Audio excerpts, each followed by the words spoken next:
नमस्कार दोस्तों, आप देख रहे हैं फैंटेसी कहानियाँ। यहाँ आपको मिलेगी काल्पनिक दुनिया की अनोखी और रोमांचक कहानियाँ। यह कहानी पूरी तरह से काल्पनिक है, इसका रियल दुनिया से कोई संबंध नहीं है। चलिए शुरू करते हैं आज की कहानी। अरमान की बात सुनकर छावनी हैरान रह जाती है और उसे देखकर अरमान हैरान रह जाता है और अपने मन में सोचता है कि ये लड़की बिल्कुल छाया की तरह दिखती है। अगर कोई दूर से इन दोनों को देख ले तो पहचान ही ना पाए कि इन दोनों में से छाया कौन है। छावनी के चेहरे को देखकर अरमान बोला, छाया से कोई लेना देना है क्या आपका? छावनी, लेकिन आप उसे कैसे जानते हैं? अरमान, वो आज हमें मिली थी। वह एक सुनसान सड़क पर कुछ गुंडे परेशान कर रहे थे, उसे उसकी कॉलेज तक छोड़ दिया था। अरमान की बात सुनकर छावनी परेशान हो गई और बोली, अब कैसी है छाया, ठीक तो है ना? वो गुंडों ने कुछ किया तो नहीं ना उसके साथ? अरमान, कह तो रहा हूँ वह एकदम सही सलामत है, उसे उसकी कॉलेज छोड़ दिया था। छावनी ने चैन की सांस ली और बोली, आपका बहुत बहुत शुक्रिया। छाया मेरी छोटी बहन है, आपने उसकी मदद की, यह मेरे लिए बहुत बड़ी बात है। छावनी की बात सुनकर अरमान खुश हो गया और बोला, सच में छाया तुम्हारी बहन है? छावनी, हाँ। अरमान, तभी तुम दोनों की शक्ल इतनी ज्यादा मिलती है। छावनी मुस्कुराते हुए बोली, जी हाँ, मैं उससे 1 साल ही बड़ी हूँ, हम दोनों की शक्ल मिलती है। अरमान, अच्छा वैसे आप यहाँ पर कैसे? छावनी, मुझे दरअसल मिस्टर आश्रित ठाकुर से मिलना है, उनसे कुछ जरूरी बात करनी है। उनके मैनेजर ने मुझे परमिशन दी है, उन्होंने शायद हाँ बोल दिया है मुझसे बात करने के लिए। अरमान, हाँ ठीक है, आप बात कर लीजिए, मैं आपसे बाद में मिलता हूँ।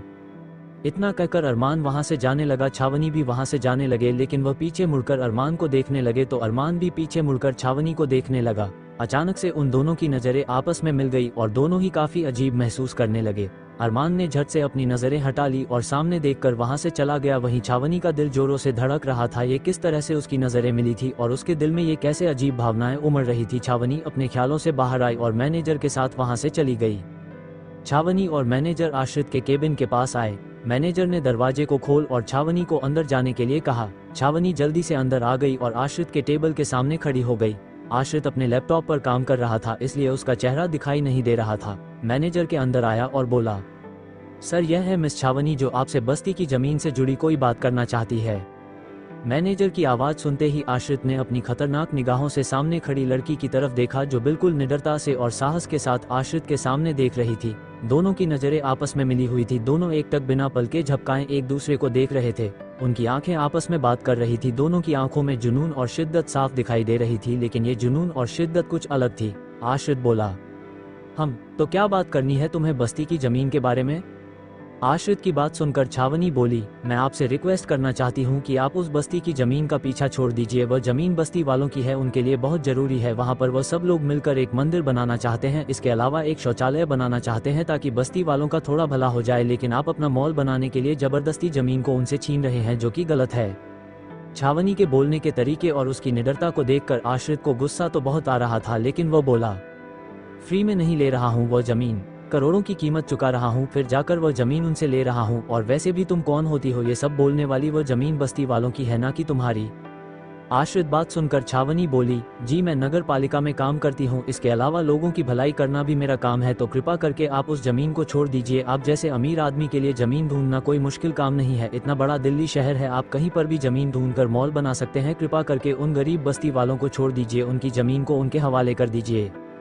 छावनी की बात सुनकर आश्रित बेहद खतरनाक तरीके से बोला, अच्छा मैं जमीन को छोड़ दूं तो उसके बदले मुझे क्या मिलेगा? क्योंकि मुझे फिलहाल दिल्ली में कोई जमीन नहीं मिल रही है। तुम तो जानती हो ना दिल्ली कितना बड़ा शहर है, कितनी जनसंख्या है यहाँ की, इतनी आसानी से यहाँ पर जमीन नहीं मिल सकती। तो अब तुम ही मुझे कोई ऑप्शन दो, इस बस्ती की जमीन के अलावा मुझे क्या मिल सकता है? छावनी, आप बिल्डर है, जमीनों के बारे में आपको पता होता है, मुझे नहीं। मैं बस आपसे इतना कहना चाहती हूँ कि आप उस जमीन को छोड़ दीजिए, गरीबों की दुआ लगेगी आपको। आश्रित गुस्से से बोला, नहीं चाहिए मुझे उन गरीबों की दुआ, मुझे बस वो जमीन चाहिए। अपने फायदे के लिए उस जमीन पर मैं मॉल बना लूंगा तो मेरा अपने आप फायदा हो जाएगा। छावनी को भी गुस्सा आ रहा था, यह इंसान समझने के लिए तैयार ही नहीं था। उसने सही सुना था इस इंसान के बारे में कि यह बहुत घमंडी और लालची इंसान है। ये तो सिर्फ अपने बारे में सोचता है और अपने फायदे के बारे में सोचता है, जैसा कि वह भी कर रहा था। छावनी बोली, देखिए मैं आपसे एक और बार रिक्वेस्ट करती हूँ, कृपा करके बस्ती की जमीन को छोड़ दीजिए और बस्ती वालों की तकलीफ को कम कर दीजिए। आपके पास पैसे की कोई कमी नहीं है, लेकिन उनके पास इतने पैसे नहीं है और उनकी आर्थिक स्थिति को समझने की कोशिश कीजिए।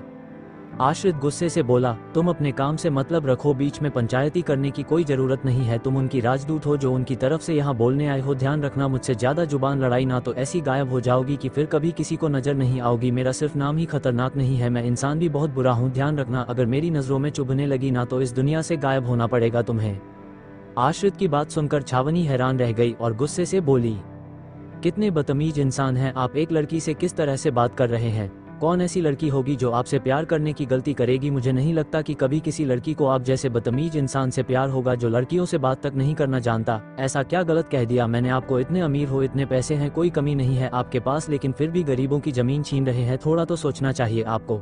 उन गरीबों को छोड़ दीजिए, उन्हें चैन से जीने दीजिए। आपको उनकी बद्दुआ लगी ना तो आप सोच भी नहीं पाएंगे आपके साथ क्या होगा।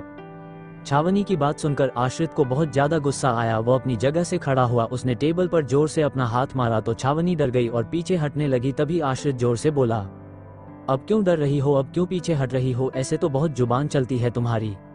देखो लड़की, मुझसे दुश्मनी मोल मत लेना, बहुत महंगा पड़ जाएगा तुम्हें। मैं जैसा भी हूँ, बदतमीज हूँ, लालची हूँ, घमंडी हूँ, वह मेरा अपना पर्सनल मैटर है। तुम्हें बीच में बोलने की कोई जरूरत नहीं है। और प्यार तो वैसे भी मेरी जिंदगी में कोई मायने नहीं रखता। मैं सिर्फ और सिर्फ बिजनेस के लिए जीता हूँ और उसी के लिए सब कुछ करता हूँ। तुम्हारी बद्दुआ फैल गई। कोई लड़की क्या मुझे प्यार नहीं करेगी? मैं कभी किसी लड़की से प्यार नहीं करूंगा, किसी लड़की के सामने भी नहीं देखूंगा, और तुम्हारे तो कभी भी नहीं।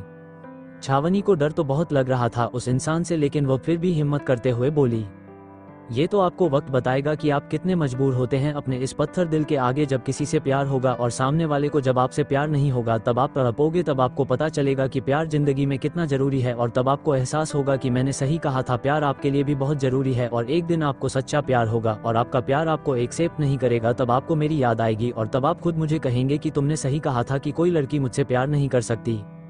इतना कहकर छावनी गुस्से से वहां से चली गई।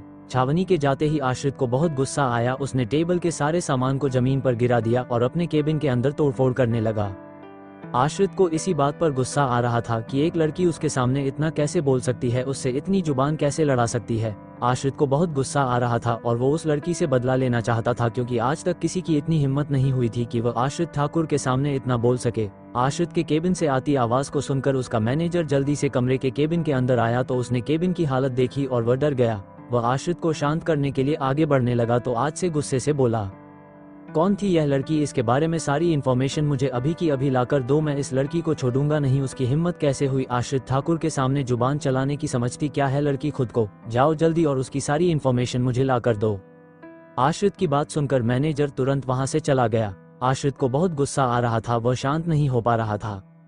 आज तक किसी मर्द ने भी उसके सामने जुबान नहीं चलाई थी और यहाँ पर एक लड़की उसे इतना सुना कर चली गई थी। यह आश्रित से सहन नहीं हो रहा था। वह बहुत गुस्से में था, पता नहीं अभी वो कैसे शांत होगा और वह कितनी तबाही मचाएगा। आश्रित के मैनेजर ने बाहर जाकर अरमान को ये बात बता दी तो अरमान जल्दी से आश्रित के केबिन में आया और देखा आश्रित खिड़की के पास खड़ा था और गुस्से में था। अरमान उसके पास आया और उसके कंधे पर हाथ रखकर बोला, शांत हो जाए भाई, इतना गुस्सा नहीं करते। आश्रित गुस्से से बोला, उस लड़की की इतनी हिम्मत कैसे हुई कि वो मुझसे जुबान चलाए? तुम्हें पता है ना मैं उसका क्या हाल करूंगा।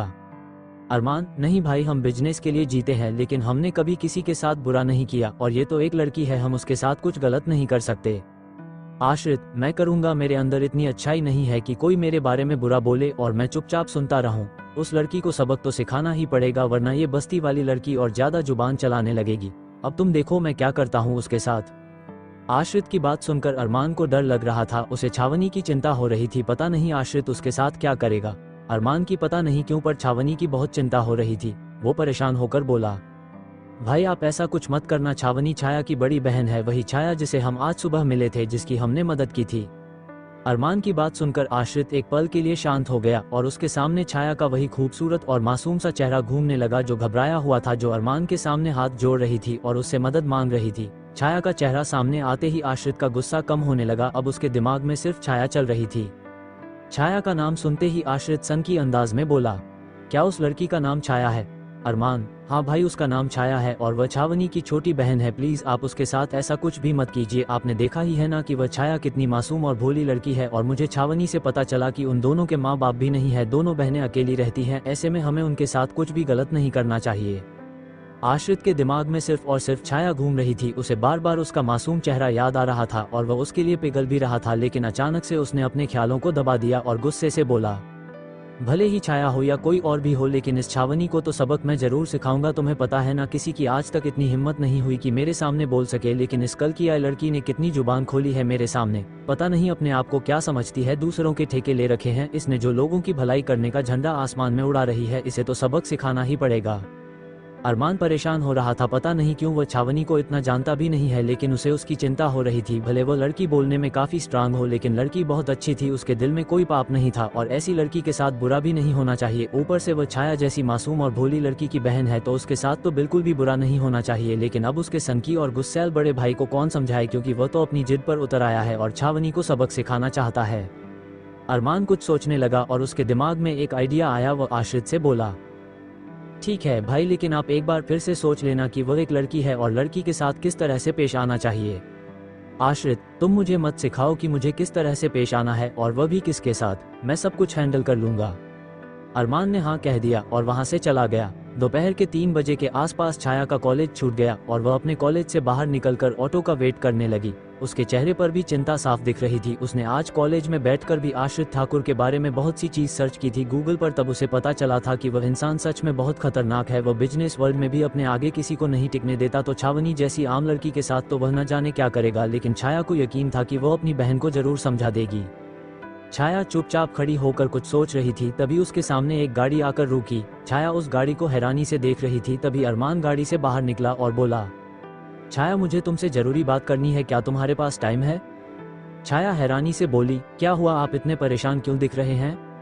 अरमान, बात ही कुछ ऐसी है, तुम्हारे पास वक्त है तो क्या हम थोड़ी देर के लिए बात कर सकते हैं? छाया, ठीक है, लेकिन मैं घर से बाहर ज्यादा चाहती नहीं हूँ, इसलिए आप मेरे घर चलिए, हम वहीं पर बात करेंगे, मेरी बहन भी आ चुकी होगी। अरमान ने हाँ कह दिया और छाया को अपने साथ लेकर उसके अपार्टमेंट के लिए निकल गया। कुछ देर बाद वो एक एरिया में पहुंचे जहां पर एक बिल्डिंग थी। वो जगह ज्यादा विकसित तो नहीं था, लेकिन आम सुख सुविधा वहां पर मौजूद थी। अरमान ने अपनी गाड़ी को पार्क किया और छाया के साथ उस बिल्डिंग के अंदर घुस गया। उस बिल्डिंग की लिफ्ट भी खराब थी, इसलिए उन दोनों को सीढ़ियों से ऊपर जाना पड़ा। छाया शर्मिंदा होते हुए बोली, मुझे माफ करना, मुझे नहीं पता था कि लिफ्ट फिर से खराब हो जाएगी, वरना मैं आपको यहाँ पर नहीं लेकर आती, आपको इतनी मेहनत करके ऊपर जाना पड़ेगा। अरमान, ऐसा कुछ भी नहीं है, जल्दी चलो, मुझे जरूरी बात करनी है। छाया ने हाँ कह दिया। अपने फ्लैट के सामने आए तो उसने देखा अभी भी ताला लगा हुआ था, इसका मतलब उसकी बहन अभी तक घर नहीं आई थी। छाया ने अपने बैग से दूसरी चाबी निकाली और फ्लैट का ताला खोल दिया। वह दोनों अंदर आए। अरमान सोफे पर बैठ गया। छाया उसके लिए पानी का गिलास लेकर आई। अरमान पानी पीते हुए बोला, देखो छाया, तुम्हारी बहन बहुत साहसी है, बोलने के बहुत तरीके हैं उसके अंदर, लेकिन मैं तुमसे इतनी रिक्वेस्ट करता हूँ कि तुम उसे समझा दो कि वह इतना ज्यादा ना बोले, वह भी मेरे भाई के सामने। एनएन। छाया हैरानी से बोली, क्यों, क्या हुआ, कुछ किया है क्या मेरी बहन ने? अरमान ने उसको सब कुछ बता दिया, जिसे सुनकर छाया भी डर गई और बोली, नहीं, ऐसा नहीं होना चाहिए, मैंने भी आपके भाई के बारे में बहुत सुना है, मुझे भी मेरी बहन की बहुत चिंता हो रही है, लेकिन मैं आपसे क्या कहूँ, मेरी बहन मेरी एक बात नहीं सुनती है। वह मुझसे सिर्फ 1 साल बड़ी है, लेकिन अपने आप को 10 साल बड़ी समझती है मुझसे। मैंने उसे पहले ही समझा दिया था कि वह इतने बड़े आदमी से पंगा ना ले, लेकिन वह मेरी बात नहीं मानती है। उसके ऊपर अच्छाई का और भलाई का भूत सवार हो रखा है। देखिए, मैं आपके भाई को बुरा नहीं कह रही हूँ, लेकिन वह इतने बड़े आदमी है, उनके सामने हमारी कोई औकात ही नहीं है। अरमान, बात औकात की नहीं है, बात मेरे भाई के गुस्से की है, उनकी जिद की है। मेरे भाई की नज़र उस जमीन पर है और वह किसी भी कीमत पर उस जमीन को हासिल करके रहेंगे, लेकिन मैं यही चाहता हूं कि छावनी बीच में ना आए, क्योंकि आज मुझे पता चला कि वह किस तरह से मेरे भाई से बात करके गई है। हालांकि छावनी की कोई गलती नहीं है, लेकिन मेरे भाई को बिल्कुल पसंद नहीं है कि कोई उनके साथ इस तरह से जुबान लड़ाए। तुम मानोगी नहीं छाया, लेकिन मेरी बड़े पापा यानी कि भाई के पापा, वह भी अपने बेटे के सामने ज्यादा नहीं बोलते हैं। दोनों बाप बेटे में बहुत इज्जत है, लेकिन मेरे भाई के फैसले के खिलाफ उनके खुद के पिता भी नहीं जाते हैं। और आज छावनी उनके सामने इतना ज्यादा बोलकर आई है, जिस वजह से भाई बहुत गुस्से में है। अब वह छावनी को सबक सिखाना चाहते हैं, लेकिन मैं छावनी के साथ कुछ गलत होते हुए नहीं देख सकता। वजह सिर्फ इतनी है कि मुझे वह लड़की बहुत सीधी और अच्छी लगती है और मैं नहीं चाहता कि उसके साथ कुछ गलत हो। छाया परेशान होकर बोली, मैं भी यही चाहती हूँ कि मेरी बहन के साथ कभी कुछ गलत ना हो, लेकिन मैं उसे कैसे समझाऊं? मैं अपनी तरफ से एक बार और कोशिश करूंगी और अपनी बहन के साथ कुछ गलत नहीं होने दूंगी, आप चिंता मत कीजिए। अरमान ने हाँ कह दिया। वो दोनों ही चिंता में दिख रहे थे। तभी फ्लैट का दरवाजा खटखटाया गया। छाया ने दरवाजा खोला तो देखा सामने छावनी खड़ी थी। वो कुछ बोलते हुए फ्लैट के अंदर आई तो उसने देखा हॉल में अरमान बैठा हुआ था। अरमान को देखकर छावनी के चेहरे पर अचानक से मुस्कान आ गई। वही अरमान भी उसे एकटक देखने लगा। उसके चेहरे पर भी एक प्यारी सी मुस्कान आ गई, जिसे उसने तुरंत गायब कर दिया और चिंतित अवस्था में छावनी के प्यारे से चेहरे को देखने लगा, जिसका दिमाग तो बहुत तेज है, लेकिन अपनी ज्यादा बोलने की आदत की वजह से कहीं ये लड़की किसी मुसीबत में ना पड़ जाए। छावनी आगे बढ़ते हुए बोली, मिस्टर अरमान आप यहाँ पर क्या कर रहे हैं? अरमान अपनी जगह से खड़ा हुआ और बोला, बस तुम्हारे बारे में तुम्हारी बहन से कुछ बात करने आया था। इतना कहकर अरमान ने छाया की तरफ देखा और कहा, इसे सब कुछ समझा देना जो मैंने तुमसे कहा है। छाया ने हाँ में अपनी गर्दन हिला दी और अरमान वहां से जाने लगा। वह छावनी के नजदीक से गुजर रहा था, तभी उसका हाथ और छावनी का हाथ आपस में टकरा गया। तभी दोनों के बदन में अजीब सी सिरहन दौड़ पड़ी। अरमान अपनी जगह पर रुक गया और उसने तुरंत छावनी की तरफ देखा, जो नजरें झुकाकर अपने और अरमान के हाथ को देख रही थी, जो आपस में टच हुए थे। छावनी ने भी अरमान की तरफ देखा तो दोनों की आंखें आपस में मिल गई। दोनों के दिल धड़क रहे थे, लेकिन दोनों ही अपनी अपनी भावनाओं को समझ नहीं पा रहे थे। छावनी ने तुरंत अपनी नजरें हटा ली, वही अरमान ने भी अपनी नजरें हटा ली और बोला, सॉरी गलती से हो गया। छावनी, इट्स ओके, कोई बात नहीं। अरमान तुरंत वहां से चला गया। उसके जाते ही छाया ने दरवाजे को अंदर से बंद कर दिया और छावनी के पास आकर बोली, तुम कहां पर थी दीदी इतनी देर से? तुम तो रोज जल्दी आ जाती हो ना?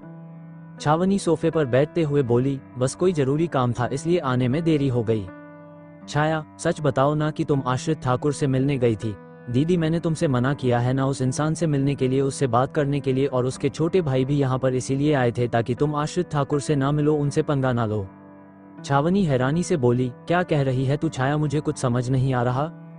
छाया छावनी के पास बैठ गई और बोली, आश्रित ठाकुर के छोटे भाई यानी कि अरमान ठाकुर, वो मुझे ये बताने आए थे कि आश्रित ठाकुर को आपके ऊपर बहुत गुस्सा आ रहा है क्योंकि आज आपने उनके साथ बहुत बदतमीजी की है, जिस वजह से वह आपको सबक सिखाना चाहते हैं। तो उनका छोटा भाई चाहता है कि आप उनसे दूर रहे, वरना उनके बड़े भाई का कोई भरोसा नहीं कि वो आपके साथ क्या करेंगे।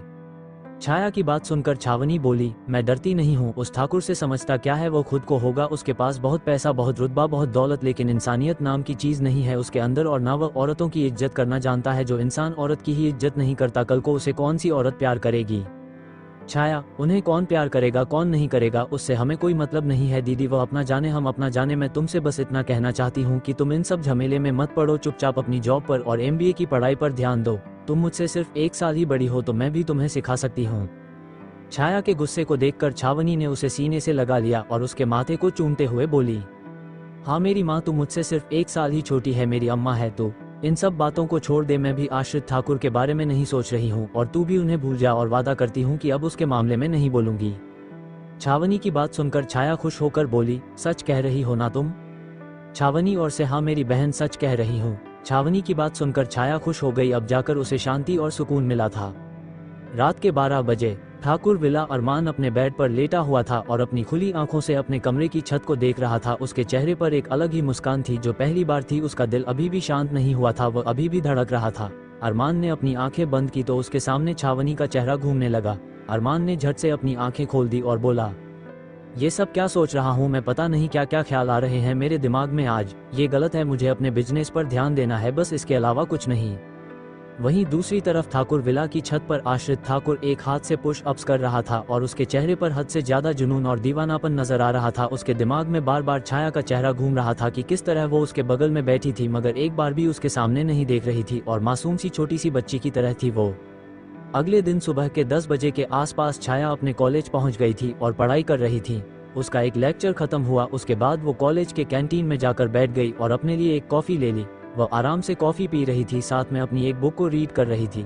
छाया के ज्यादा दोस्त नहीं थे, उसकी बस एक फ्रेंड थी जो आज कॉलेज नहीं आई थी, इसलिए छाया अकेली ही बैठी थी। तभी वहां पर एक लड़का आता है और छाया के सामने वाली चेयर पर बैठ जाता है और उसके सामने रखी बुक को छीनकर खुद पढ़ते हुए कहता, कितनी पढ़ाई करती हो तुम, जरा अपने सामने के लोगों को भी देख लिया करो। उस लड़के के इतना कहते ही छाया ने उसकी तरफ देखा और बोली, मुझे मेरी किताब वापस दे दो और यहाँ से चले जाओ। छाया की बात सुनकर वो लड़का हंसते हुए बोला, अरे कभी कभी तो गुस्सा करती हो और कभी कभी डर जाती हो, समझ नहीं आता तुम्हारा स्वभाव आखिर में है कैसा, और मुझसे क्यों गुस्सा हो रही हो? मैं तो बस इतना ही कह रहा हूँ कि जरा मेरे सामने भी देख लिया करो। छाया ने अपनी बुक को उसके पास ही रहने दिया। वह अपनी जगह से खड़ी हुई और वहां से जाने लगे, तभी उसे लड़के ने छाया का हाथ पकड़ लिया। छाया को बहुत गुस्सा आया, वह पीछे मुड़ी और उसने उस लड़के के गाल पर थप्पड़ मार दिया और उसे उंगली दिखाते हुए बोली, देखो साहिल, आज के बाद मेरे साथ ऐसी बदतमीजी मत करना वरना अंजाम बहुत भयानक होगा। इतना कहकर छाया वहां से जाने लगी, लेकिन साहिल ने छाया का हाथ फिर से पकड़ लिया और गुस्से से उसका हाथ पकड़कर बोला, ज्यादा उछलने की जरूरत नहीं है, तुमने सबके सामने मुझे थप्पड़ मारा है ना, अब तुम देखना मैं तुम्हारे साथ क्या करता हूँ, इसका बदला जरूर लिया जाएगा और ऐसी हालत करूंगा तुम्हारी कि तुम रोने से भी डर लगेगा। छाया ने अपना हाथ छुड़ा लिया और वहां से चली गई। साहिल को बहुत गुस्सा आ रहा था। आसपास के सभी स्टूडेंट उसे देख रहे थे। साहिल भी गुस्से से बाहर से चला गया। छाया परेशान हो चुकी थी इस लड़के से। वह हमेशा से छाया को परेशान करता है। पिछले 1 साल से वो छाया के पीछे पड़ा है। उसे अपनी गर्लफ्रेंड बनाना चाहता है, लेकिन छाया ने कभी उसे भाव नहीं दिया। आज तो उसने हद ही कर दी थी और छाया का हाथ पकड़ लिया था। उसके साथ बुरा करने की धमकी भी दे रहा था। छाया इतनी हिम्मत वाली नहीं थी कि अपनी बहन की तरह की वह से लड़ सके, लेकिन आज उसने काफी हिम्मत दिखाई थी। लेकिन अब उसे बहुत डर लग रहा था। वो चुपचाप कॉलेज के गार्डन में जाकर बैठ गई और उसने आज पूरे दिन कोई भी लेक्चर अटेंड नहीं किया।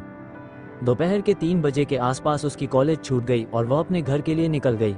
वह पैदल ही चल रही थी क्योंकि उसे कुछ अच्छा नहीं लग रहा था और पैदल चले जा रही थी। तभी उसे एहसास हुआ जैसे कोई उसका पीछा कर रहा है। वो अपनी जगह पर रुक गई और उसने पीछे मुड़कर देखा तो उसके पीछे कोई नहीं था। आसपास में लोग चल रहे थे। छाया ने ज्यादा ध्यान नहीं दिया और फिर से आगे चलने लगी और धीरे धीरे वह एक गली में पहुंच गई जो थोड़ी सुनसान थी, मतलब वहां पर इतने लोग नहीं थे।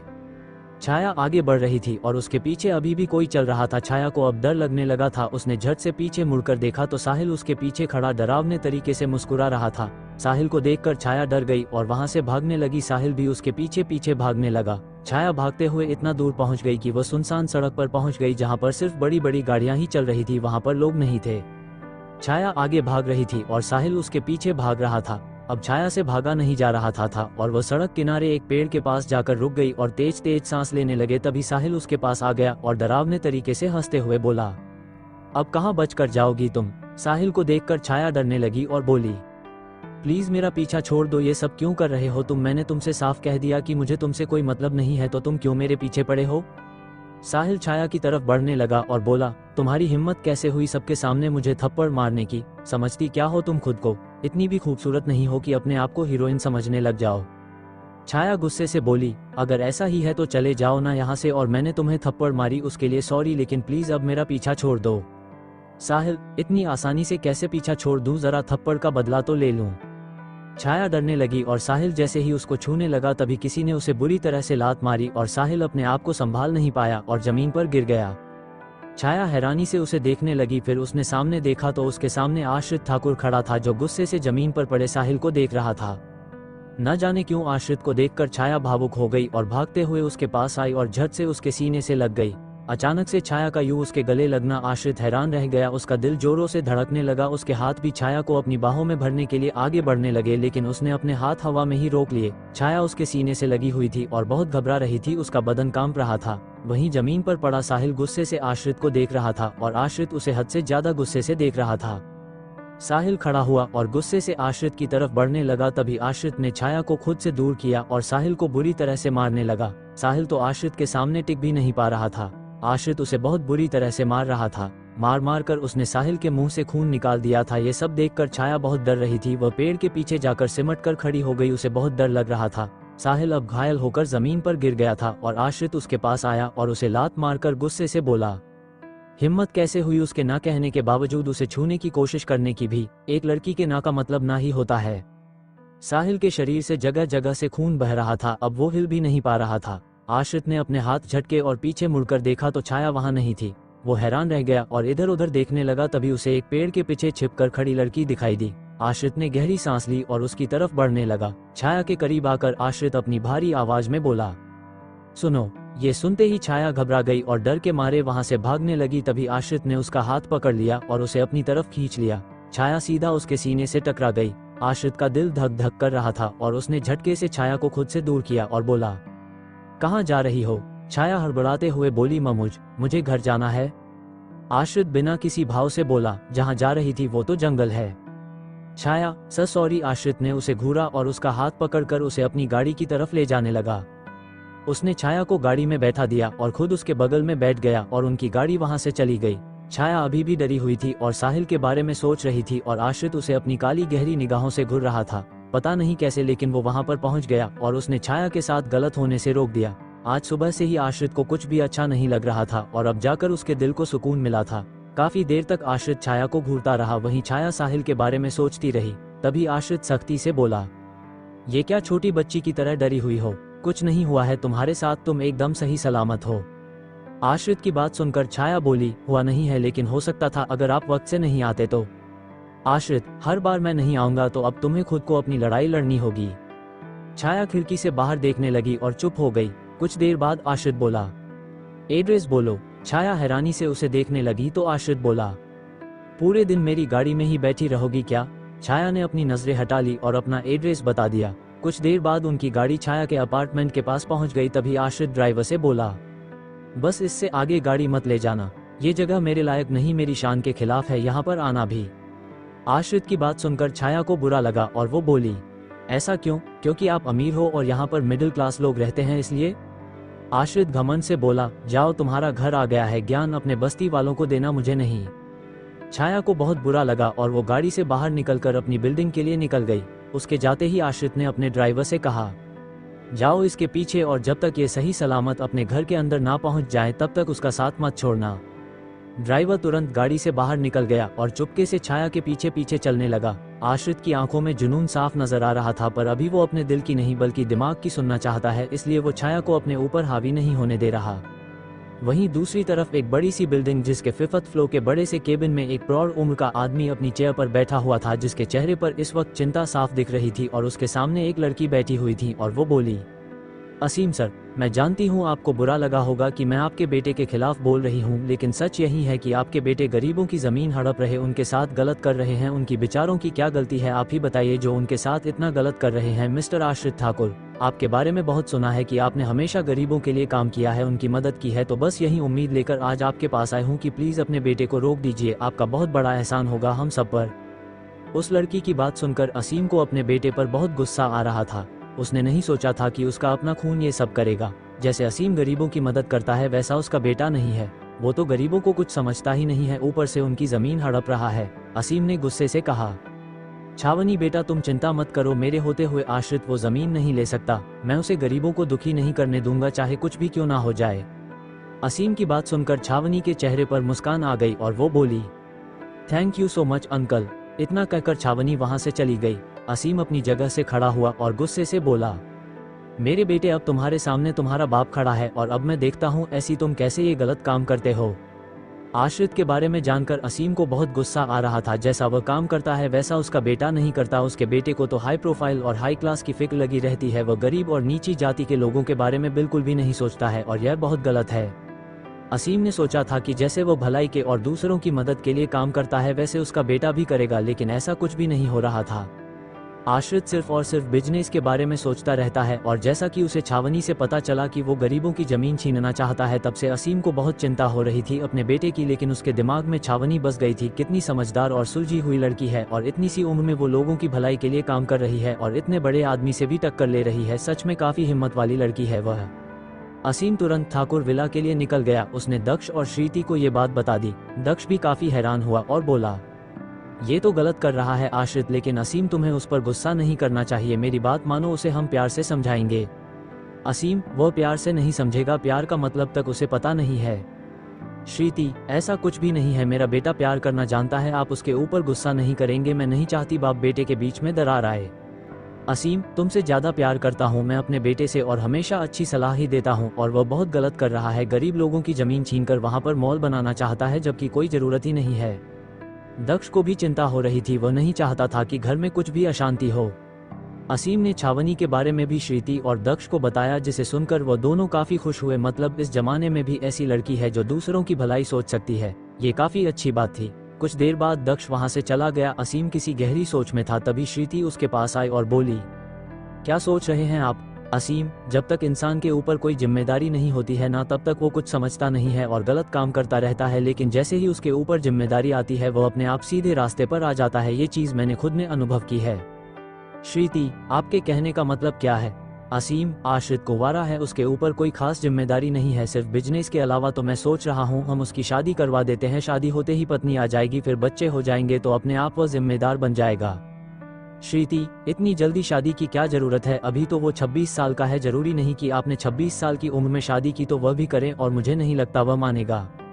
असीम, ऐसे कैसे नहीं मानेगा? मैं हूं ना उसका बाप और शादी में उम्र नहीं देखी जाती, और वह कोई 20 साल का जवान लड़का नहीं है, 26 साल का हो गया है, अब उसकी शादी हो जानी चाहिए, और मैंने उसके लिए एक लड़की भी देख ली है। श्रीति हैरानी से बोली, यह क्या कह रहे हैं आप? आपने लड़की देख भी ली और मुझे बताया भी नहीं? असीम, छावनी, मुझे ये लड़की आश्रित के लिए एकदम ठीक लगती है। वह आश्रित के टक्कर की है। मुझे पूरी उम्मीद है कि वो आश्रित की सोच को बदल देगी, क्योंकि वह गरीबों का भला चाहती है, उनके भलाई के लिए काम करती है। और उसके विपरीत आश्रित है। जब दोनों एक साथ हो जाएंगे तो जाहिर सी बात है अपनी पत्नी के प्यार में आश्रित उसकी हर बात मानने लग जाएगा और उसकी सोच बदल जाएगी। फिर हम दोनों का टेंशन भी दूर हो जाएगा। श्रीति हैरानी से बोली, ऐसा कुछ नहीं होगा। आश्रित बहुत ज्यादा खतरनाक इंसान है। वह किसी की सोच अपने ऊपर हावी नहीं होने देता, बल्कि अपनी सोच को सबके ऊपर थोपता है, जैसा कि आप जानते ही हैं उसे। असीम, प्यार अच्छों को बदल देता है। बड़े से बड़े खिलाड़ी प्यार के आगे झुक जाते हैं, तो आश्रित ठाकुर क्या ही है। जब उसका बाप भी प्यार में आकर इतना बदल गया है तो बेटा क्यों नहीं बदलेगा। मुझे पूरा यकीन है छावनी मेरे आश्रित को जरूर बदल देगी और उसकी सोच को भी, और मैं ऐसा ही चाहता हूँ और तुम्हें मेरा साथ देना होगा। श्रीति, वो सब तो ठीक है, लेकिन आश्रित इतनी आसानी से मानेगा नहीं। असीम, वो जरूर मानेगा, मैं हूं ना उसे मनाने के लिए, तुम चिंता मत करो। श्रीति ने हाँ कह दिया, लेकिन उसे अंदर अंदर चिंता हो रही थी। उसे ऐसा लग रहा था जैसे कोई बहुत बड़ा तूफान आने वाला है जिससे सब कुछ बदल जाएगा। रात के 10 बजे छावनी और छाया हॉल में बैठकर अपनी अपनी पढ़ाई कर रही थी। तभी छाया का फोन बजने लगा। उसने अपना फोन चेक किया तो अनजान नंबर से कॉल आ रहा था। छाया सोचने लगी कि ये किसका नंबर है। उसने छावनी को बताया तो छावनी ने उसे कॉल अटेंड करने से मना कर दिया, क्योंकि अनजान नंबर से कॉल वह दोनों बहनें मोस्टली कॉल अटेंड नहीं करती। छाया फिर से पढ़ाई करने लगी और कुछ देर बाद वापस उसे अनजान नंबर से कॉल आने लगा। छाया ने फिर से इग्नोर किया, लेकिन बार बार उसे अनजान नंबर से कॉल आ रहा था। तभी छावनी ने छाया का फोन ले लिया और कॉल अटेंड करके बोली, कौन है बदतमीज? जब हम बार बार कॉल को इग्नोर कर रहे तो समझ नहीं आता कि कॉल नहीं करना है, और शर्म नहीं आती परेशान करते हुए। इतना कहकर छावनी ने कॉल कट कर दिया। वहीं कॉल के दूसरी तरफ शख्स के चेहरे पर बेहिसाब गुस्सा आ गया और वह अपनी नफरत भरी आवाज में बोला, ये छावनी मेरी हर चीज के बीच में आ रही है, मैं इसे छोड़ूंगा नहीं। इसकी हिम्मत कैसे हुई फिर से मुझसे इस तरह से बात करने की? समझती क्या ये लड़की खुद को? इतना कहकर आश्रित ने अपने फोन को जमीन पर फेंक दिया, लेकिन उसका फोन टूटा नहीं। छावनी ने छाया को उसका फोन दिया और बोली, अब से कभी भी ऐसे अनजान नंबर से कॉल आए ना तो सीधा ब्लॉक कर दिया कर, ठीक है? डरने की जरूरत नहीं है। छाया ने हाँ कह दिया और फिर से पढ़ाई करने लगी, लेकिन पता नहीं क्यों उसके दिल में अजीब से एहसास हो रहे थे, जैसे वह अनजान नंबर उसके लिए अनजान नहीं था, कोई जाना पहचाना ही था जो छाया को कॉल कर रहा था। छाया का ध्यान बार बार अपने फोन की तरफ जा रहा था, लेकिन वह अपने पढ़ाई के बीच में इन सब को नहीं आने देना चाहती थी, इसलिए उसने अपने फोन को स्विच ऑफ कर दिया और पढ़ाई पर ध्यान देने लगी। अगले दिन असीम सुबह के 8 बजे आश्रित के कमरे के सामने आया। उसने रूम का दरवाजा खटखटाया। आश्रित, जो कि अपनी एक्सरसाइज कर रहा था, वह दरवाजे के पास आया। उसने दरवाजा खोला तो सामने अपने पापा को देखकर बोला, आप इस वक्त यहाँ पर? असीम, क्यों नहीं आ सकता मैं? आश्रित, आ सकते हैं, बस जनरली पूछ रहा हूँ। असीम कमरे के अंदर आया और बोला, कैसा चल रहा है बिजनेस तुम्हारा? आश्रित, वैसा ही जैसा चलना चाहिए, यानी कि बेहतरीन। असीम, देखो बेटा, मैं सीधा सीधा तुमसे कह देता हूँ, क्योंकि गोल गोल बातें करना मुझे नहीं आता। तुम जो बस्ती के लोगों की जमीन छीनना चाहते हो, ये काम बंद कर दो, क्योंकि मुझे ये काम बिल्कुल पसंद नहीं आ रहा है तुम्हारा। मैं नहीं चाहता कि किसी गरीब की बद्दुआ तुम्हें लगे, इसलिए पीछे हट जाओ। हमारे पास पैसों की कोई कमी नहीं है, तुम कहीं और जमीन खरीद सकते हो और वहाँ पर मॉल बना सकते हो। असीम की बात सुनकर आश्रित बोला, ये किसने कहा? अरमान ने? असीम, अरमान ने नहीं कहा मुझसे, वह तो तुम्हारा चमचा है, वह तुम्हारे खिलाफ एक शब्द नहीं बोलता है, लेकिन मैं तुम्हारा बाप हूँ, कहीं ना कहीं से मुझे पता चल ही जाता है। मैं तुमसे इतना ही कहना चाहता हूँ कि उस जमीन को भूल जाओ, मैं खुद तुम्हारे लिए बहुत बेहतरीन जमीन ढूंढ लूंगा। आश्रित, मुझे सिर्फ वही जमीन चाहिए और मैं उस जमीन को किसी भी कीमत पर लेकर रहूंगा। मैंने उन लोगों को करोड़ों रुपए दिए थे, इसके अलावा और भी देने को तैयार हूँ, लेकिन वो जमीन तो मैं लेकर रहूंगा। आश्रित की बात सुनकर असीम को गुस्सा आया और वो बोला, कैसे इंसान बन गए हो तुम? इतने संस्कार दिए तुम्हें मैंने, वो सब कहाँ चले गए? क्यों तुम गरीबों के साथ गलत करते हो? क्यों उन्हें कम समझते हो? उनके सामने नहीं देखते, उन्हें नीचा समझते हो? ये गलत है, सबसे पहले इंसानियत होनी चाहिए। असीम के गुस्से को देखकर आश्रित को भी गुस्सा आने लगा और वो बोला, मैं कभी किसी के साथ गलत नहीं करता, पहली बात तो यह, और दूसरी बात, मैं उनसे फ्री में जमीन नहीं ले रहा हूँ। जितनी उनकी जमीन की कीमत है ना, उससे चौगुनी कीमत चुकाकर उस जमीन को ले रहा हूँ, तो मेरे ऊपर सवाल उठाने का हक किसी को भी नहीं है, आपको भी नहीं है। असीम गुस्से से बोला, सही कह रही थी वो लड़की छावनी, तुम्हारे अंदर इंसानियत नाम की चीज ही नहीं है, तुम सिर्फ पैसे के बारे में सोचते हो और कुछ नहीं। इतना कहकर असीम गुस्से से वहां से चला गया। वह तो चला गया, लेकिन उसके मुंह से छावनी का नाम सुनकर आश्रित को हद से ज्यादा गुस्सा आया। अब जाकर उसे पता चला कि यह सब कांड उस छावनी ने किया था। छावनी की इतनी हिम्मत कैसे हो गई कि वह असीम के बाप तक पहुंच गई और उसने एक बेटे की शिकायत उसके बाप से कर दी। ये छावनी ने सही नहीं किया। अब आश्रित उसे किसी भी कीमत पर छोड़ेगा नहीं, अब तो उसे कीमत चुकानी पड़ेगी। आश्रित के गुस्से की अब कोई हद नहीं रही। वो जल्दी से तैयार होकर घर से बिना कुछ खाए पिए निकल गया और सीधा म्यूनिसिपालिटी पहुंच गया जहां पर छावनी काम करती थी। हालांकि आश्रित ऐसी जगह पर जाना नहीं चाहता था, लेकिन उसे छावनी को सबक सिखाना था। वो नगरपालिका ऑफिस के अंदर जाने लगा। उसके गार्ड्स उसके पीछे पीछे चल रहे थे। आसपास के लोग हैरानी से उसे देख रहे थे। इतना बड़ा आदमी आज वहां पर आया था, कुछ तो बड़ा हंगामा जरूर होने वाला था। आश्रित अंदर आया और जोर से बोला, छावनी कहाँ हो तुम? यह आवाज सुनकर नगरपालिका के सारे कर्मचारी जो वहां पर थे वो वहां पर इकट्ठे हो गए। छावनी भी अपनी जगह से खड़ी होकर आगे आई और आश्रित को हैरानी से देखने लगी। आश्रित उसे नफरत से देखते हुए बोला, तुम्हारी हिम्मत कैसे हुई यह सब करने की? क्या औकात है तुम्हारी जो तुम मेरे पिता से बात करने चली गई? खुद को बहुत बहादुर कहती हो ना, लेकिन तुम्हारे अंदर इतनी भी हिम्मत नहीं है कि तुम मुझसे लड़ाई करने के बदले मेरे पिता से मेरी शिकायत करने चली गई। छावनी आसपास देखने लगी। सब लोग उन्हें ही देख रहे थे। आश्रित ने यहाँ पर आकर हंगामा खड़ा कर दिया था। ये बहुत गलत था। छावनी गुस्से से बोली, मैं आपसे यहाँ पर बात नहीं कर सकती, एक तरफ चलकर बात करते हैं। आश्रित गुस्से से बोला, क्यों डर लगता है तुम्हें मुझसे बात करने में, या फिर सबके सामने अपनी बेइज्जती होते हुए तुम्हें डर लग रहा है? छावनी, मेरी नहीं आपकी बेइज्जती हो सकती है क्योंकि घटिया तरीके से आप बात कर रहे हैं, मैं नहीं। छावनी की बात सुनकर आश्रित को हद से ज्यादा गुस्सा आया और वो उसे उंगली दिखाते हुए नफरत से बोला, तुम्हें बहुत महंगी कीमत चुकानी पड़ेगी, याद रखना। आश्रित की बात सुनकर छावनी भी गुस्से से बोली, मैं नहीं डरती आपकी धमकी से, मैं जानती हूँ आप गलत इंसान हैं और आप गलत काम कर रहे हैं, तो मैं आपके सामने झुकने वाली नहीं हूँ। आप गरीबों का दिल तोड़ रहे हैं, उनका हक छीन रहे हैं और आपको लगता है कि मैं आपसे डर जाऊंगी। मैंने ही आपके पिता से आपकी शिकायत की है क्योंकि आप और किसी की तो सुनते नहीं है। कम से कम अपने पिता की बात तो सुनेंगे और गलत काम करने से रुक जाएंगे। छावनी की बात सुनकर आश्रित चिल्लाते हुए बोला, मैं किसी की नहीं सुनता, जो मेरे मन में आएगा मैं वही करूंगा। मुझे मेरे पिता भी नहीं रोक सकते उस जमीन को लेने से, और अब मैं उस जमीन को किसी भी कीमत पर लेकर रहूंगा। तुम हो मेरे पिता हो या पूरी दुनिया क्यों ना हो, मुझे अब कोई नहीं रोक पाएगा, कोई भी नहीं। और यह मेरा तुम्हें चैलेंज है, अब तुम देखती जाओ उस जमीन को लेने के साथ साथ मैं तुम्हारी जिंदगी को नरक किस तरह से बनाता हूँ। इतना कहकर आश्रित गुस्से से छावनी को देखते हुए वहां से चला गया। आसपास खड़े सब लोग छावनी को देख रहे थे। छावनी को भी बहुत गुस्सा आ रहा था और वह भी वहां से चली गई। छावनी बहुत गुस्से में थी और अब उसे पता चल गया है कि आश्रित किसी की सुनने वाला नहीं है। जब वह अपने पिता की भी बात नहीं मान रहा है तो अब वह किसी और की क्यों ही सुनेगा। इसका मतलब तो साफ था कि वह जमीन को किसी भी तरह से हासिल करके रहेगा, लेकिन छावनी गरीबों के साथ अन्याय नहीं होने देगी। अब उसे ऐसा कुछ करना होगा जिससे आश्रित को मजबूर होकर पीछे हटना ही पड़े।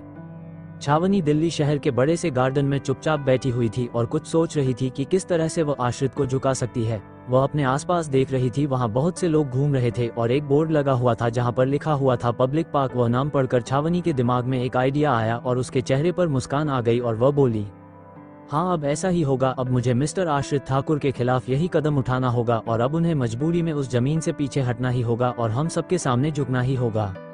शाम के 5 बज रहे थे। आश्रित की मीटिंग चल रही थी। कुछ देर बाद वो अपनी मीटिंग से फ्री हुआ और मीटिंग रूम से बाहर निकला। तभी उसका मैनेजर भागते हुए उसके पास आया और बोला, सर बहुत बड़ी गड़बड़ हो गई है। ठाकुर इंडस्ट्रीज के बाहर बहुत से लोगों की भीड़ जमा हो रखी है और वो लोग हमारे खिलाफ आंदोलन कर रहे हैं। ये सुनकर आश्रित हैरान रह गया और बोला, क्या कह रहे हो तुम, हमारे खिलाफ आंदोलन? मैनेजर, हाँ सर, कोई छावनी नाम की लड़की है जिसने आपके खिलाफ आंदोलन खोला है कि आप गरीबों की जमीन गैर कानूनी तौर पर छीन रहे हैं, जिस वजह से बहुत से लोग उसके समर्थन में आ गए हैं और आपके खिलाफ बाहर आंदोलन कर रहे हैं। एक बार आइए और देखिए। मैनेजर की बात सुनकर आश्रित को बहुत गुस्सा आने लगा। अब पानी सिर के ऊपर चढ़ गया था। छावनी उसे हद से ज्यादा परेशान कर रही थी और वो उसे एक लड़की समझकर बार बार जाने दे रहा था, लेकिन अब उसे अपने असली रूप में आना ही होगा और छावनी को सबक सिखाना होगा। आश्रित अपने मैनेजर के साथ जल्दी से बिल्डिंग की छत पर आया और नीचे देखा तो बहुत से लोग खड़े थे और आंदोलन कर रहे थे। सब लोग आश्रित ठाकुर के खिलाफ नारे लगा रहे थे। ये देखकर आश्रित को बहुत गुस्सा आ रहा था। कुछ ही देर में यह न्यूज पूरे शहर में फैल गई। असीम और दक्ष को भी जब ये पता चला तो उन्हें भी बहुत गुस्सा आने लगा, लेकिन असीम को अपने बेटे की ही गलती नजर आ रही थी। अगर वो ऐसा करता ही नहीं तो आज यह न्यूज शहर में फैलती ही नहीं। दक्ष परेशान होकर बोला, असीम ये लड़की क्या कर रही है, इसे समझ नहीं आता क्या? असीम, ये लड़की सही कर रही है। आश्रित समझने को तैयार नहीं है तो अब ये लड़की ऐसा ही करेगी ना, ये तो अपना सच का रास्ता नहीं छोड़ सकती ना। दक्ष, आश्रित हमारा बेटा है, पूरे शहर में उसके खिलाफ बातें हो रही है और तुम चुपचाप सुन रहे हो। तुमको फर्क नहीं पड़ रहा क्या जो तुम उस लड़की का पक्ष ले रहे हो? असीम, मुझे भी मेरे बेटे से बहुत प्यार है, लेकिन वह काम गलत कर रहा है। उसके पास इतने पैसे हैं, किसी चीज की कमी नहीं है। वो जहाँ चाहे वहाँ जमीन खरीद सकता है, लेकिन उन गरीबों की जमीन क्यों खरीद रहा है? तुम बताओ मुझे, क्या ये गलत नहीं है? दक्ष, तो पैसे भी तो चुका रहा है, फ्री में थोड़ी ना ले रहा है। असीम, भले ही पैसे दे रहा हो लेकिन मुझे ये बर्दाश्त नहीं जब उन गरीबों की मर्जी इसमें शामिल नहीं है तो फिर हमें वह जमीन नहीं लेनी चाहिए। मैं मानता हूँ कि आश्रित का नाम खराब हो रहा है लेकिन यह उसके लिए सबक होगा। अब वह समझ जाएगा कि उसे उस जमीन को छोड़ देना चाहिए। दक्ष, मुझे ऐसा नहीं लगता असीम की आश्रित समझेगा, बल्कि मुझे तो ऐसा लग रहा है कि कोई बहुत बड़ा तूफान आने वाला है और यह नादान लड़की उस तूफान में फंस न जाए कहीं।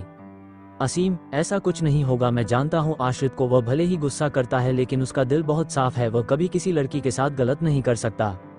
असीम ने तो कह दिया था लेकिन दक्ष को अलग ही डर लग रहा था, जैसे कुछ बहुत गलत होने वाला है, लेकिन इसका अंदाजा किसी को नहीं है क्योंकि दक्ष आश्रित को जानता है, वह इतनी आसानी से शांत नहीं बैठेगा। छावनी ने जो उसके साथ किया है उसका बदला वह जरूर लेगा।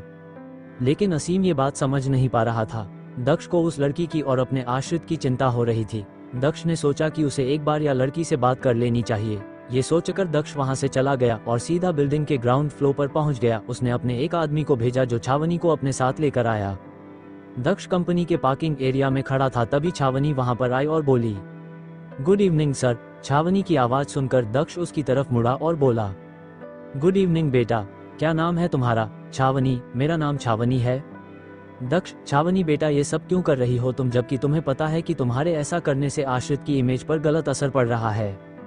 छावनी, सॉरी अंकल, मैं किसी की इमेज खराब नहीं करना चाहती, लेकिन आप ही बताइए मिस्टर आश्रित ठाकुर मेरी बात मान ही नहीं रहे हैं। बस्ती के लोग अपनी जमीन देने के लिए बिल्कुल भी तैयार नहीं है, फिर भी आश्रित उस जमीन के पीछे पड़े हैं। दक्ष, उसके बदले 4 गुना कीमत भी तो चुका रहा है मेरा बेटा, फिर भी क्यों नहीं मान रहे हैं सब लोग? दक्ष, सब कुछ पैसा ही नहीं होता अंकल, भावनाएं भी मायने रखती हैं जो कि आपके बेटे के पास नहीं है, और अब उन्हें इस जमीन से पीछे हटना होगा। दक्ष ने गहरी सांस ली और कहा, वो पीछे हट जाएगा पर तुम इस आंदोलन को बंद करके यहाँ से सबको लेकर चली जाओ बेटा। छावनी, मैं सच में चली जाऊंगी अंकल, बस एक शर्त है कि मिस्टर आश्रित ठाकुर यहाँ सबके सामने आकर ये कहे कि आज के बाद वे कभी भी बस्ती वाली जमीन के पीछे नहीं पड़ेंगे और उस जमीन को भूल जाएंगे। छावनी की बात सुनकर दक्ष परेशान हो गया। उसने काफी सोचा, उसके बाद बोला, ठीक है मैं आश्रित से बात करता हूँ। इतना कहकर दक्ष वहां से चला गया और सीधा आश्रित के केबिन में आया जो गुस्से में जल रहा था और पूरे केबिन को तबाह कर दिया था। दक्ष उसके पास आया और उसे जबरदस्ती सोफे पर बैठाकर उसे शांत करते हुए बोला, आश्रित, ये सब क्या है बेटा? तुम जोश से नहीं होश से काम लेने वाले स्ट्रॉन्ग बिजनेसमैन हो और ऐसा बर्ताव कर रहे हो। आश्रित गुस्से में आकर बोला, चाचू आपने देखा उस बेहुदा लड़की ने क्या किया, कितनी गिर रही है वो, ऐसे में मैं शांत कैसे रहूं, आप ही बताइए।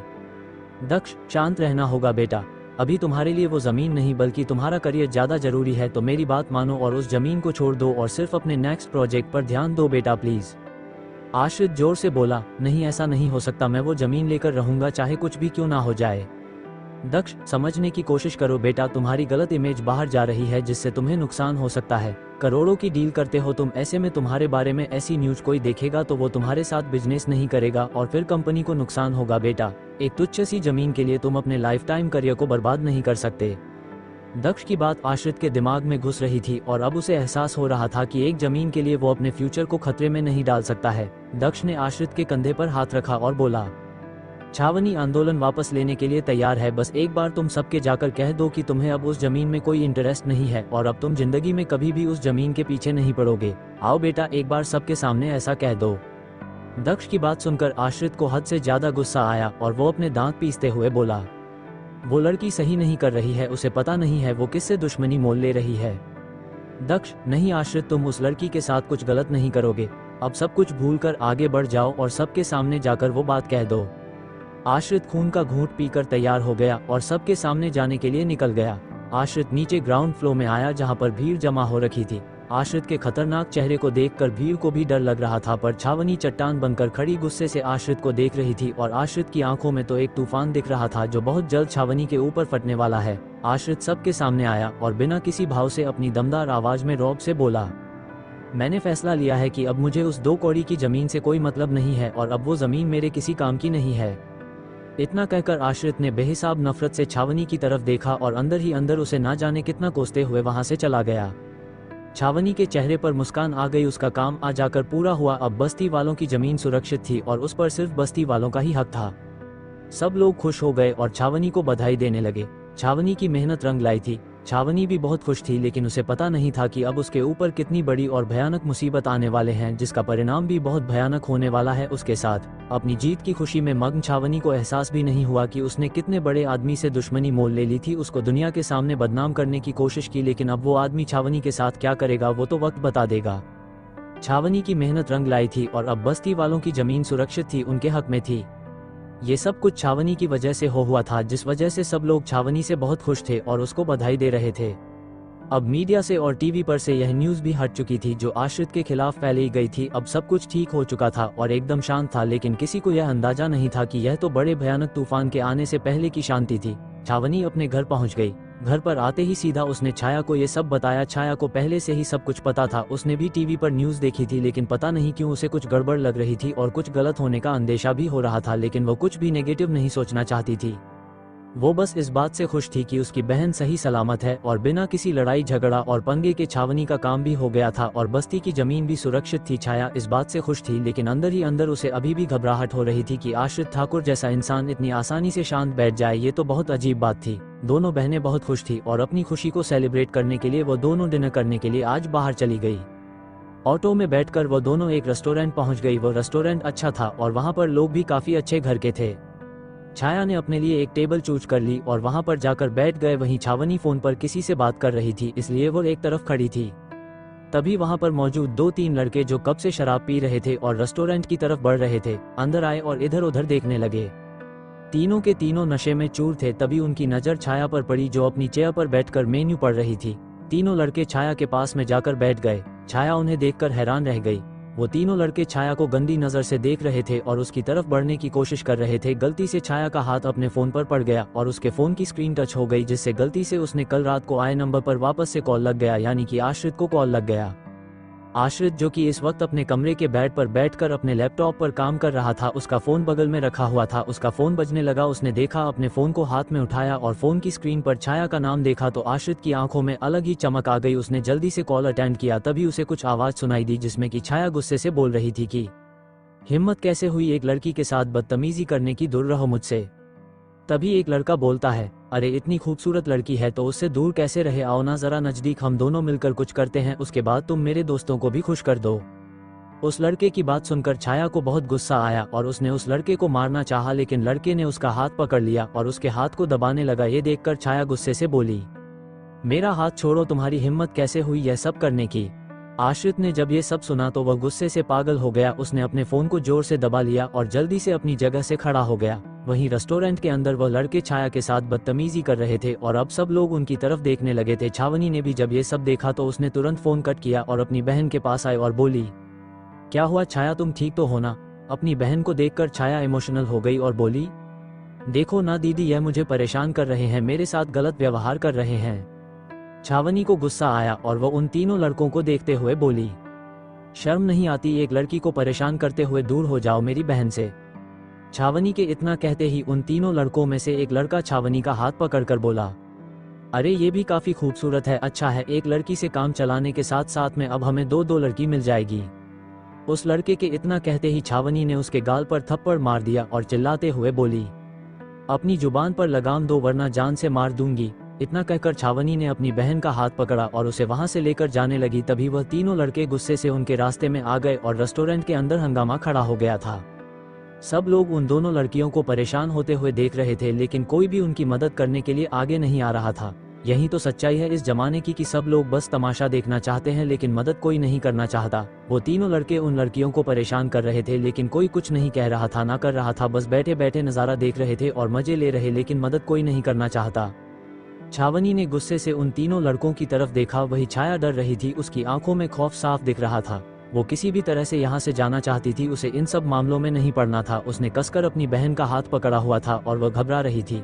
वो तीनों लड़के उन दोनों बहनों की तरफ बढ़ने लगे। तभी छावनी जोर से बोली, मैं अभी भी कह रही हूँ यहाँ से चले जाओ वरना मैं पुलिस को बुला लूंगी।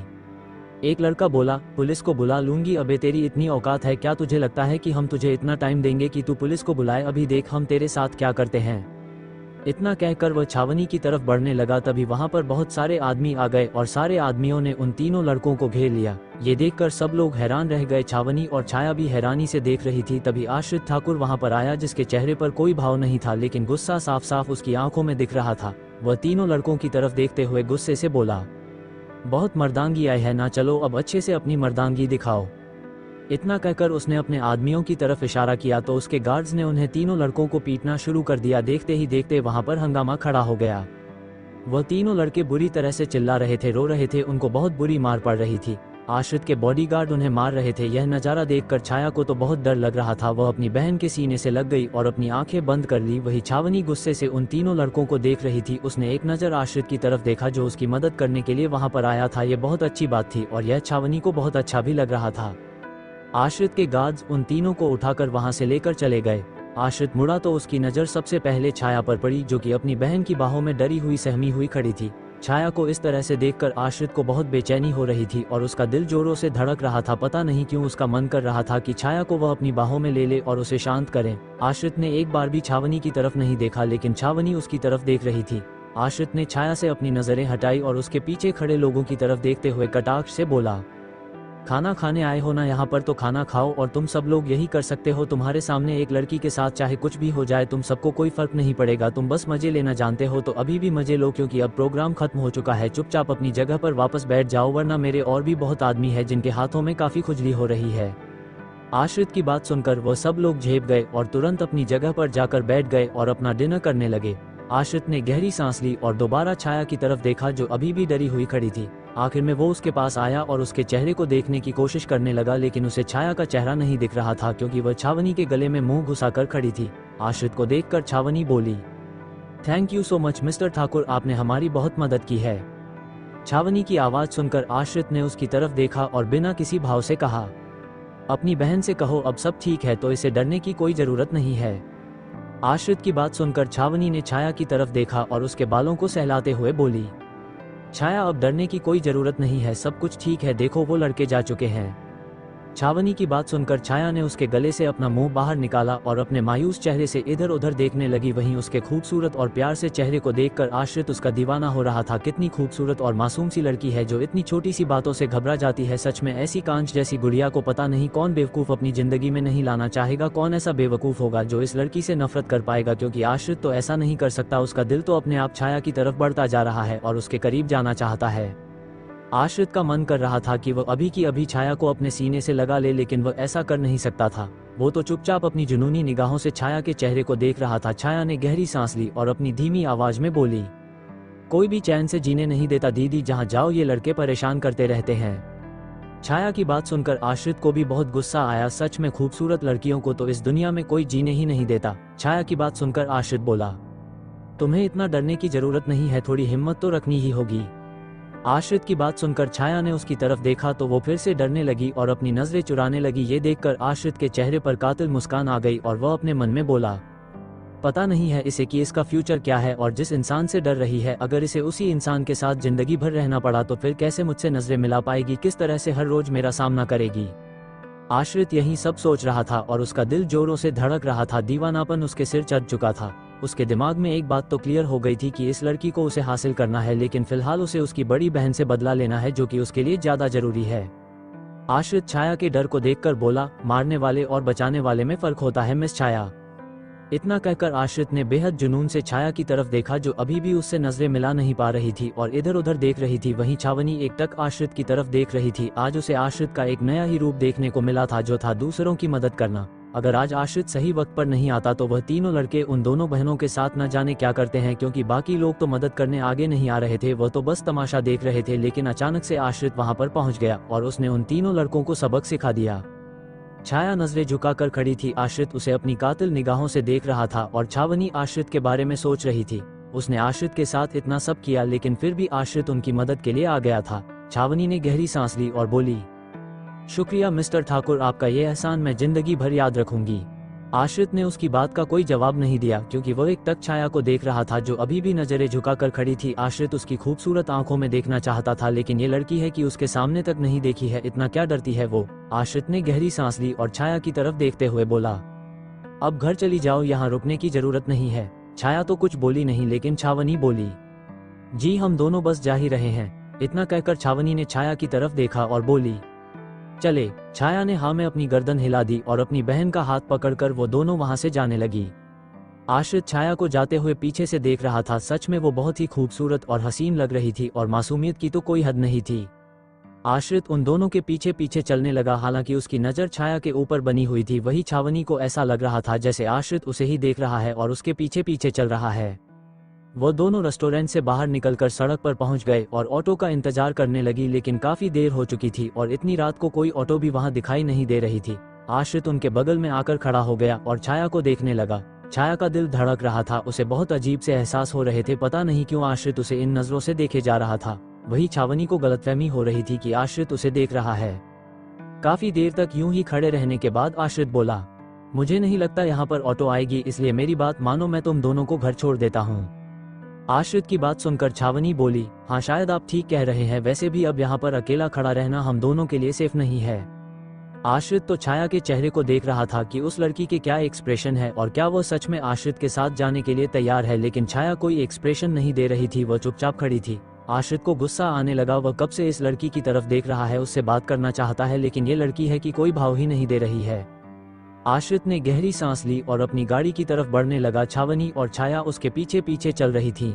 आश्रित बैक सीट पर बैठ गया और छाया का इंतजार करने लगा कि वो उसके पास में बैठेगी। छाया अंदर बैठने ही वाली थी, तभी उसने देखा कि अंदर आश्रित बैठा हुआ है। छाया पीछे हट गई और अपनी बहन से बोली, दीदी तुम अंदर बैठ जाओ, मैं तुम्हारे पास में बैठ जाऊंगी।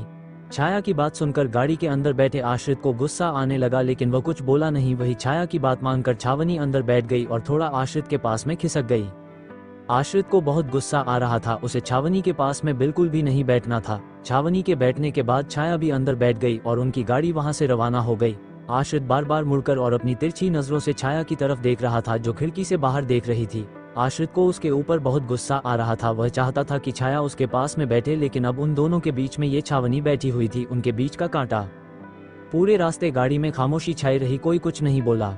छावनी कुछ सोच रही थी, उसे तो समझ नहीं आ रहा था कि आज अचानक से उसके साथ हुआ क्या है। कल तक उसे जिस आश्रित ठाकुर पर इतना गुस्सा आ रहा था, जिसके खिलाफ उसने आंदोलन भी किया था, आज उसे इस आश्रित ठाकुर के ऊपर बिल्कुल भी गुस्सा नहीं आ रहा था। उसने उन दोनों बहनों की इज्जत बचाई थी। शायद छावनी को आश्रित के साथ इतना गलत नहीं करना चाहिए था। वह यही सब सोच रही थी, तभी अचानक से उसके सामने अरमान का चेहरा घूमने लगा। वही मुस्कुराता हुआ अरमान जो उनके घर आया था छावनी को आश्रित से बचाने के लिए, उससे सावधान करने के लिए। अरमान के बारे में सोचते ही ना जाने छावनी को क्या हुआ कि उसका दिल जोरों से धड़कने लगा। उसे बहुत खूबसूरत एहसास होने लगे, लेकिन वह एहसासों को समझ नहीं पा रही थी। उसने अपनी आंखें बंद कर ली, लेकिन फिर भी उसे अरमान का चेहरा दिख रहा था। छावनी बेचैन होने लगी और उसने अपनी आंखें झट से खोल ली और अब वो सामने देखने लगी। कुछ देर बाद उनकी गाड़ी उनके अपार्टमेंट पहुंच गई, लेकिन वह दोनों थोड़ा अपार्टमेंट से पहले ही गाड़ी से उतर गई थी और जल्दी से अपने अपार्टमेंट के अंदर चली गई थी। जाते हुए छाया ने एक बार भी आश्रित की तरफ नहीं देखा था, ना उसे थैंक यू कहा था, ना उसको कुछ और कहा था। उसे अच्छे से इग्नोर कर रही थी और यही बात आश्रित को बहुत गुस्सा दिला रही थी, लेकिन वह कुछ कह भी नहीं पा रहा था।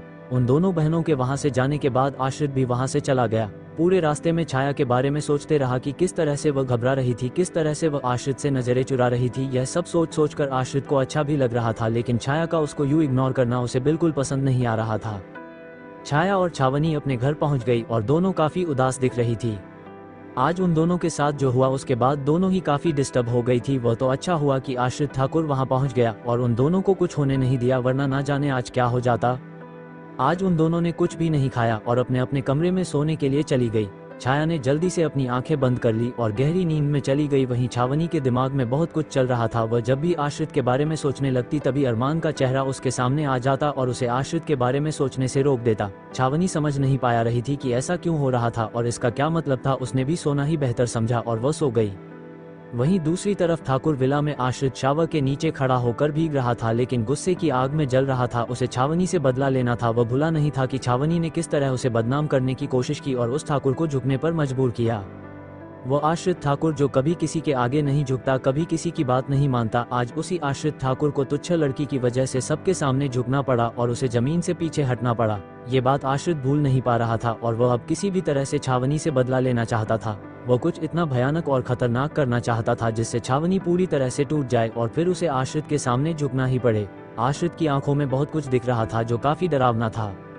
कुछ देर बाद वह नहाकर अपने कमरे में आया। वो सिर्फ पैंट पहने खड़ा था, तभी उसके कमरे का दरवाजा खटखटाया गया। आश्रित ने अपना शर्ट पहना और कमरे का दरवाजा खोला तो उसने देखा कि असीम और श्रीति वहां खड़े थे। आश्रित उन दोनों को देखते हुए बोला, हाँ कहिए। श्रीति प्यार से बोली, कुछ नहीं कहना, बस मुझे मेरे प्यारे से बेटे से बात करनी है। इतना कहकर श्रीति कमरे के अंदर आ गई और बेड पर जाकर बैठ गई। आश्रित ने गहरी सांस थी और असीम को देखते हुए वह भी कमरे के अंदर आ गया। फिर असीम भी कमरे के अंदर आ गया। आश्रित उन दोनों को देखते हुए बोला, कुछ तो बात है जो आप दोनों मुझसे कहना चाहते हैं लेकिन कह नहीं पा रहे हैं। चलिए जल्दी से कह दीजिए, फिर मुझे सोने जाना है। आश्रित की बात सुनकर असीम बोला, मैं जानता हूँ तुम मुझसे नाराज हो वो जमीन के मामले में, लेकिन देखो अब सब कुछ ठीक हो चुका है। तुम तो इससे भी बेहतर जमीन हासिल कर सकते हो। तुम्हें उसे जमीन की कभी जरूरत नहीं थी और अब इस बात को भूल जाना ही बेहतर है। मैं चाहता हूँ कि तुम अपनी जिंदगी में आगे बढ़ो और अपनी जिंदगी को एक खूबसूरत मुकाम पर लेकर जाओ। आश्रित, कहने का मतलब क्या है आपका? असीम ने अपने गहरी सांस ली और कहा, मैं और तुम्हारी माँ चाहते हैं कि तुम अब शादी कर लो। आश्रित बोला, ऐसा क्यों? असीम, शादी क्यों करते हैं, बस उसी लिए कर लो, और हमने तुम्हारे लिए एक लड़की भी देखी है जो तुम्हारे लिए बिल्कुल सही रहेगी। आश्रित, और है कौन वो लड़की? असीम ने एक बार श्रीति के सामने देखा, फिर वापस आश्रित की तरफ देखकर बोला, छावनी। छावनी का नाम सुनते ही आश्रित गुस्से से पागल होने लगा। उसकी आंखों में फिर से खून उतर आया। उसने अपनी मुट्ठी भींच ली। ये देखकर श्रीति डरने लगी। जैसे ही वो चिल्लाने वाला था तभी उसके दिमाग ने उसे रोक लिया और अचानक से वह चुप हो गया और कुछ सोचने लगा। उसके दिमाग में चल रहा था कि उसके माता पिता ने उसके लिए छावनी को चुना है, कि छावनी से उसे शादी कर लेनी चाहिए। आश्रित के दिमाग में कुछ खतरनाक चल रहा था। तभी वो बोला, आप मेरी शादी उस लड़की से क्यों करवाना चाहते हैं? कोई खास वजह? असीम, ऐसी कोई खास वजह नहीं है, बस लड़की हमें अच्छी लगती है और तुम्हारे लायक भी लगती है। तुमने उसकी बात भी मान ली, यह बहुत बड़ी बात है। तो शायद तुम दोनों एक दूसरे के साथ जिंदगी बिता सकते हो, इसलिए मैं चाहता हूँ कि तुम छावनी से शादी कर लो और उसे इस घर की बहू बना लो। आश्रित को गुस्सा तो बहुत आ रहा था, लेकिन वह अपने गुस्से को दिखा नहीं रहा था, क्योंकि वह कोई बहुत बड़ा प्लान बनाना चाहता है छावनी को सबक सिखाने के लिए। इसलिए वह पहले से ही बोलकर और गुस्सा करके कुछ खराब नहीं करना चाहता था। श्रीति आश्रित के चेहरे को देखकर प्यार से बोली, बेटा तुम्हारे साथ कोई जबरदस्ती नहीं कर रहा है, बस वो लड़की तुम्हारे पापा को अच्छी लगती है, समझदार है, दिल की भी अच्छी है, इसलिए हम चाहते कि तुम उससे शादी कर लो। मैं मानती हूँ वह छोटे घर से है, हमारी जितनी अमीर भी नहीं है, लेकिन हमें अमीर और गरीब से कोई फर्क नहीं पड़ता। हमें बस इंसान अच्छा होना चाहिए, उससे फर्क पड़ता है। इसलिए हम चाहते कि तुम उससे शादी कर लो और अपनी जिंदगी की नई और खूबसूरत शुरुआत करो। आश्रित अपने माता पिता की बात चुपचाप सुन रहा था। उसके दिमाग में बहुत खतरनाक कुछ चल रहा था। कुछ देर बाद वह बोला, जो आपने मुझसे कहा है उसके बारे में सोचने के लिए मुझे वक्त चाहिए। मैं कल तक आपको जवाब दे दूंगा, अभी आप दोनों जा सकते हैं। आश्रित की बात सुनकर वह दोनों हैरान रह गए। उन्हें तो लगा था कि उनका बेटा गुस्सा करेगा, हंगामा खड़ा करेगा, लेकिन उसने ऐसा कुछ भी नहीं किया, बल्कि उसने सोचने के लिए वक्त मांगा है। इसका मतलब एक उम्मीद है कि वह शादी के लिए हाँ कर सकता है। आश्रित की बात से असीम और श्रीति काफी हैरान थे। उन्होंने अपने बेटे से शादी की बात कही थी और उनका बेटा गुस्सा भी नहीं हुआ था। ये काफी हैरान कर देने वाली बात थी। खैर जो भी हो, बस आश्रित शादी के लिए हाँ कह दे, यही असीम और श्रीति चाहते थे। असीम और श्रीति के जाने के बाद आश्रित के चेहरे पर कातिल मुस्कान आ गई और वो बोला, थैंक यू सो मच माँ पापा, आप दोनों की वजह से अब मैं उस छावनी से बहुत अच्छे से बदला ले पाऊंगा। अब उसे पता चलेगा कि आश्रित ठाकुर के रास्ते के बीच में आना कितना महंगा पड़ता है। अब उसे अपनी जिंदगी से भी नफरत हो जाएगी, क्योंकि अब उसके साथ जो होने वाला है वो बेहद खतरनाक होगा। You just wait and watch छावनी। न जाने आश्रित के दिमाग में क्या चल रहा था, लेकिन जो भी चल रहा था वो बहुत खतरनाक था और छावनी के लिए तो बहुत ही खतरनाक साबित होने वाला था। उसने उसके लिए और उससे बदला लेने के लिए बहुत कुछ सोचा है, जिसका परिणाम न जाने क्या होने वाला था, लेकिन इतना तो साफ था कि आश्रित के कदम उठाने के बाद बहुत से लोगों की जिंदगियां बदलने वाली थी। अगले दिन शाम के 5 बजे छाया अपने और अपनी बहन के लिए कॉफी बना रही थी। छावनी अपने कमरे में कुछ काम कर रही थी। तभी उनके फ्लैट का दरवाजा खटखटाया जाता है। छाया किचन से बाहर आती है और जैसे ही दरवाजा खोलना लगती है तभी उसे छींक आ जाती है। गहरी सांस लेती है और दरवाजे को खोलकर देखती है तो अपने सामने खड़े शख्स को देखकर हैरान रह जाती है, लेकिन उसके चेहरे पर मुस्कान आ जाती है और वह कहती है, आप यहाँ पर? छाया की प्यारी सी आवाज सुनकर उसके सामने खड़ा अरमान कहता है, जी बिल्कुल, मैं आपसे मिलने आया हूँ। अरमान की बात सुनकर छाया मुस्कुराते हुए कहती है, तो अंदर आए। अरमान भी मुस्कुराते हुए अंदर आ जाता है। छाया उसे हॉल में सोफे पर बैठने के लिए कहती है। अरमान आराम से बैठ जाता है, लेकिन उसकी नजरें इधर उधर छावनी को ढूंढ रही थी। इन 1-2 दिनों में उसे एहसास हो गया था कि वह छावनी के लिए क्या महसूस करता है। शायद छावनी उसके लिए ही बनी है और छावनी को उसे अपनी जिंदगी में लाना चाहिए, लेकिन वह अभी भी इतना कॉन्फिडेंट नहीं था कि क्या उसे अपने कदम आगे बढ़ना चाहिए, कि क्या छावनी उसे अपनाएगी, कि क्या उन दोनों के बीच में ऐसा कोई रिश्ता बन सकता है। लेकिन जो भी हो, वह अब छावनी को देखे बिना रह नहीं सकता था, इसलिए उससे मिलने के लिए यहाँ पर आ गया। छाया अरमान की तरफ देखकर बोली, वैसे आपको तो पता ही होगा कि आपके भाई और मेरी बहन के बीच में सारी प्रॉब्लम सॉल्व हो गई है, यानी कि जमीन का मामला अब हमेशा के लिए सॉल्व हो गया है, तो अब टेंशन की कोई बात नहीं है। अरमान, हाँ ये तो बहुत अच्छी बात हो गई। मैं नहीं चाहता था कि फालतू में लड़ाई झगड़ा हो या फिर छावनी को कोई भी तकलीफ हो, क्योंकि मैं मेरे भाई को जानता हूँ, वो अच्छा इंसान है, लेकिन कोई उसके काम के बीच में आए वो उसे बिल्कुल बर्दाश्त नहीं है। लेकिन ये काफ़ी अजीब बात है कि मेरे भाई बिना किसी झगड़े के आराम से बात मान गए और उस जमीन से पीछे हट गए। हालांकि मुझे अभी भी यकीन नहीं हो रहा है, लेकिन जो भी हुआ अच्छा ही हुआ। छाया, हाँ ये तो मुझे भी काफ़ी अजीब लगा, क्योंकि मैंने उनके बारे में बहुत सुना है। वो अपने काम को लेकर बहुत सीरियस है और उसके लिए वो कुछ भी कर सकते हैं, और जिस जमीन के पीछे वो इस हद तक पड़े थे उसके लिए वो एकदम से पीछे हट गए, यह मुझे हजम नहीं हुआ। लेकिन फिर मैंने सुना कि आपके ही पापा ने उनको समझाया, जिस वजह से वे मान गए, ऐसा मेरी बहन मुझसे कह रही थी। अरमान, हाँ भाई मेरे पापा की बहुत रिस्पेक्ट करते हैं, वैसे वे सबकी रिस्पेक्ट करते हैं, लेकिन अपने चाचू से कुछ ज़्यादा ही जुड़ाव है उनका, जिस वजह से शायद उनकी बात मान गए होंगे। छाया ने अपनी गर्दन हिला दी और अरमान से बात कर रही थी, तभी छावनी वहां पर आई और बिना अरमान की तरफ देखकर बोली, कौन आया है छाया? छावनी की आवाज़ सुनते ही अरमान अपनी जगह से खड़ा हो गया और पीछे मुड़कर छावनी की तरफ देखने लगा। छावनी ने भी जब अरमान को वहां पर देखा तो पहले तो वह हैरान हो गई, लेकिन धीरे धीरे उसके चेहरे पर मुस्कान आ गई। अरमान को देखते ही उसे एक अजीब सा सुकून मिलता था जो किसी को देखकर नहीं मिलता था। उसे अरमान को देखकर अपनापन महसूस होता था, जैसे वह इंसान बहुत अच्छा है, बहुत सीधा है, उसके अंदर सब कुछ है, प्यार है, सुकून है, शांति है, औरतों के लिए रिस्पेक्ट है। छावनी का हमेशा दिल करता था कि वह अरमान को देखते ही रहे, लेकिन वह अभी भी नहीं समझ पा रही थी कि वह अरमान को लेकर क्या महसूस करती है। अरमान को तो अपने दिल के अरमान के एहसास हो गए थे कि वह छावनी को लेकर क्या महसूस करता है, लेकिन उसके अंदर इतनी हिम्मत नहीं थी कि वह छावनी से डायरेक्ट कह सके कि उसे छावनी पसंद आने लगी है। वह अभी बस खड़ा होकर छावनी को एक टक देखे जा रहा था, उसकी खूबसूरत आंखों में खो रहा था। छावनी भी बिना पलके झपकाए अपने सामने खड़े हैंडसम से अरमान को देख रही थी। उन दोनों को देखकर छाया को हंसी आ गई और वो बोली, आप दोनों को देखकर ऐसा लग रहा है जैसे आप दोनों पुतले हैं, हिल ही नहीं रहे हैं, बस कब से एक दूसरे को देख रहे हैं। आप दोनों कोई कंपटीशन किया है क्या कि कौन पहले पलके झपकाएं? इतना कहकर छाया हंसने लगी। वही उसकी बात सुनकर अरमान और छावनी अपने ख्यालों से बाहर आए और एक दूसरे से नजरें चुराने लगे। उन्हें ऐसा करता देख छाया हैरानी से बोली, हे भगवान, आप दोनों कितने अजीब हो, अभी तो एक दूसरे के सामने देख रहे थे और अब एक दूसरे से नजरें चुरा रहे हो। भगवान ही जाने हम दोनों के बीच में क्या चल रहा है। इतना कहकर छाया किचन की तरफ बढ़ते हुए बोली, दीदी तुम इनसे बात करो, तब तक मैं आप दोनों के लिए कॉफी लेकर आती हूँ। छाया किचन के अंदर चली गई। अब हॉल के अंदर सिर्फ छावनी और अरमान खड़े थे। वह दोनों काफी असहज महसूस कर रहे थे। उन दोनों के बीच में एक अजीब सी मर्यादा थी जिसे वह दोनों ही पार नहीं कर पा रहे थे। छावनी ने गहरी सांस ली और अरमान से बोली, आप बैठो ना, खड़े क्यों है? अरमान वापस अपनी जगह पर बैठ गया। छावनी उसके पास में उसके सामने वाली सोफे पर बैठ गई। दोनों के बीच में खामोशी छाई हुई थी। वही किचन के अंदर छाया 2 कप में कॉफी सर्व कर रही थी, तभी उसका फोन बजने लगा। उसने कॉफी के पतीले को एक तरफ रख और अपने फोन को देखने लगी। फिर से वही अनजान नंबर थे जिससे उसे पहले भी फोन आया था। छाया हैरान हो गई। अब उसे चिंता होने लगी थी कि यह नंबर किसके हैं। आज उसने परेशान होकर और हिम्मत करके कॉल अटेंड किया और अपनी मासूम सी आवाज में बोली, कौन है जो मुझे बार बार परेशान कर रहा है? जब आपको पता है कि मैं कॉल अटेंड नहीं कर रही हूँ तो इसका मतलब मैं आपकी इंसल्ट कर रही हूँ ना, और इतनी इंसल्ट होने के बाद भी आप मुझे कॉल कर रहे हैं। छाया की बात सुनकर आश्रित के चेहरे पर कातिल मुस्कान आ गई और वह अपनी दमदार आवाज में बोला, अच्छा तो तुम मेरी इंसल्ट कर रही हो, लेकिन देखो ना मैं कैसा इंसान हूँ। तुम मेरी इतनी इंसल्ट कर रही हो लेकिन फिर भी मैं तुम्हें कॉल कर रहा हूँ, इसका मतलब समझती हो तुम? उस आदमी की आवाज जानी पहचानी लग रही थी। छाया को कुछ कुछ एहसास हो रहा था, लेकिन वह अभी इतनी कॉन्फिडेंट नहीं थी और वह हैरानी से बोली, आप कौन बोल रहे हैं? आश्रित, वह सब तुम्हें बाद में पता चल जाएगा। पहले ये बताओ कि इतनी इंसल्ट होने के बाद भी मैं तुम्हें कॉल कर रहा हूँ, इसका मतलब क्या होता है?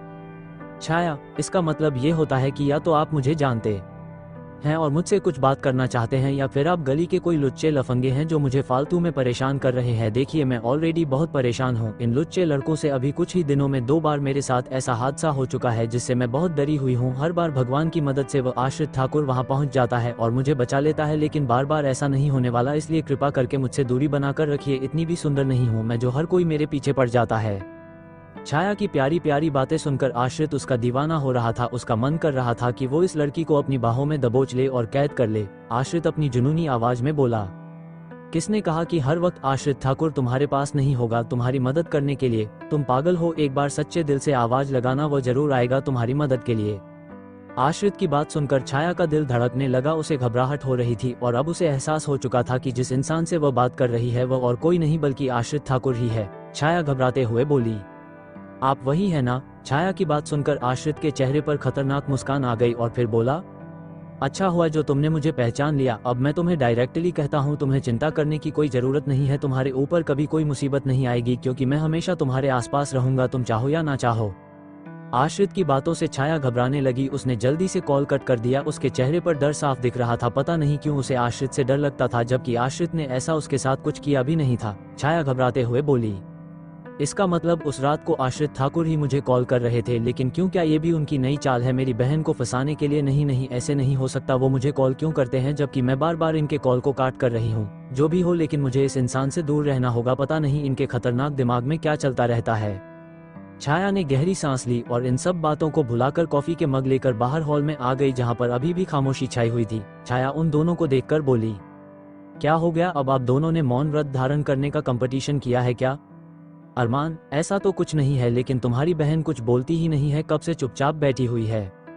अरमान की बात सुनकर छावनी बोली, ऐसा नहीं है, आप कुछ नहीं बोल रहे हैं, मैं तो बोलने के लिए तैयार हूँ। अरमान, तो बोलिए ना, मैं सुनने के लिए तैयार हूँ। छाया, बोलना और सुनना बाद में, पहले ये कॉफी पी लीजिए।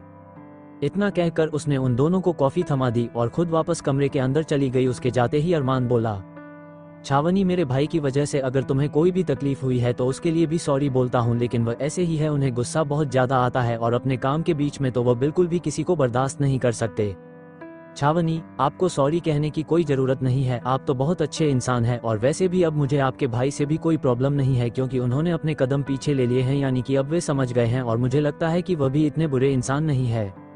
छावनी अरमान से बातें कर रही थी और अरमान एक टक उसे देखे जा रहा था। किस तरह से वो बोल रही थी, किस तरह से उसके चेहरे के एक्सप्रेशन आ रहे थे, उसके बोलने का तरीका, उसके हाव भाव, सब कुछ अरमान को बहुत अट्रैक्ट कर रहे थे और वह उसकी तरफ हद से ज्यादा आकर्षित हो रहा था। वह चाह कर भी उससे कह नहीं पा रहा था कि वह उसको लेकर कितना ज्यादा गहराई से महसूस करता है, कि वह उससे कितना ज्यादा जुड़ाव महसूस करता है और वह उसे जिंदगी भर अपने साथ और अपने पास रखना चाहता है। वह ऐसे ही छावनी को देखता रहा। वहीं छावनी को भी अरमान से एक अलग ही एहसास हो रहे थे, जैसे वो उसका अपना दोस्त है, उसका सब कुछ है, लेकिन वह अभी समझ नहीं पा रही थी कि उसके अंदर भी अरमान को लेकर भावनाएं हैं, क्योंकि यह सब उसकी जिंदगी में पहली बार ही था जब कोई अनजाना लड़का उसे इतना अच्छा लगा हो, जिसको लेकर उसे कोई भी शक ना हो, जिसको लेकर वह बिल्कुल भी अविश्वास महसूस ना करती हो, जिसके साथ वह अपनी तकलीफ, अपना दुख, अपनी खुशियां सब कुछ बांट सकती है। लेकिन वह समझ नहीं पा रही थी कि इन भावनाओं का असली मतलब क्या है। वह दोनों ऐसे ही एक दूसरे से बात कर रहे थे। धीरे धीरे दोनों की बॉन्डिंग बढ़ती जा रही थी। दोनों एक दूसरे के साथ कनेक्ट होने लगे थे और मिलने और खुलने लगे थे। वहीं छाया अपने कमरे में परेशानी से बैठी थी। उसे समझ नहीं आ रहा था कि आश्रित ठाकुर उसे कॉल क्यों कर रहा था। उसका छाया से क्या लेना देना है, वह भी यह समझ नहीं पा रही थी कि आश्रित उसे लेकर कुछ महसूस करता है। उसे तो ऐसा लग रहा था कि आश्रित उसकी बहन छावनी से बदला लेना चाहता है, इसलिए वह उसे कॉल करके परेशान कर रहा है। वहीं अपने ऑफिस के चेयर पर बैठा आश्रित छाया के ख्यालों में गुम था। उसे छाया की प्यारी प्यारी और मासूम बातें याद आ रही थी, लेकिन वह इन सब में अभी पड़ना नहीं चाहता था, क्योंकि यह सब चीज उसे अपनी मंजिल से और अपने बदले से दूर कर सकती थी, जो वह छाया की बड़ी बहन के साथ लेना चाहता था। छावनी का ख्याल आते ही आश्रित के चेहरे पर फिर से गुस्सा आ गया और वह कुछ सोचते हुए बोला, तो माँ पापा चाहते हैं कि मैं उस छावनी से शादी कर लूं, क्योंकि उन्हें लगता है कि वो छावनी मेरे विचार बदल सकती है, लेकिन किसी को यह नहीं पता कि मैं छावनी से बदला लेना चाहता हूँ। एक बार छावनी से बदला ले लूं, फिर उसकी बहन को अपनी जिंदगी में ले आऊंगा तो वह 2 बार टूटेगी। एक बार खुद के साथ बुरा होगा और दूसरी बार उसकी बहन को अपना बना लूंगा, तब जाकर वो छावनी टूटेगी और मेरे सामने झुकेगी। अब लगता है मुझे माँ पापा को हाँ कहना ही पड़ेगा, लेकिन उससे पहले मुझे छावनी को अपने झांसे में फंसाना होगा ताकि वह शादी के लिए हाँ कह दे। इतना कहकर आश्रित के चेहरे पर खतरनाक मुस्कान आ गई। बदले की आग में वो इस तरह से आगे बढ़ रहा था कि उसे सही गलत का फर्क भी समझ में नहीं आ रहा था। अब न जाने उन चारों की जिंदगी में क्या बड़ा तूफान आने वाला था। अरमान अभी भी छावनी और छाया के घर पर ही था। अब वो उन दोनों बहनों का अच्छा दोस्त बन गया था और वह तीनों आपस में काफी घुल मिल गए थे, जिस वजह से उन तीनों के बीच में ऐसा अच्छा बॉन्ड बन गया था कि वह तीनों एक दूसरे से अपनी बातें शेयर कर सके। लेकिन छावनी और अरमान के बीच में अभी भी थोड़ी मर्यादा बनी हुई थी, जिस वजह से वह दोनों एक दूसरे से नजर नहीं मिला पा रहे थे और शर्माने लग जाते थे।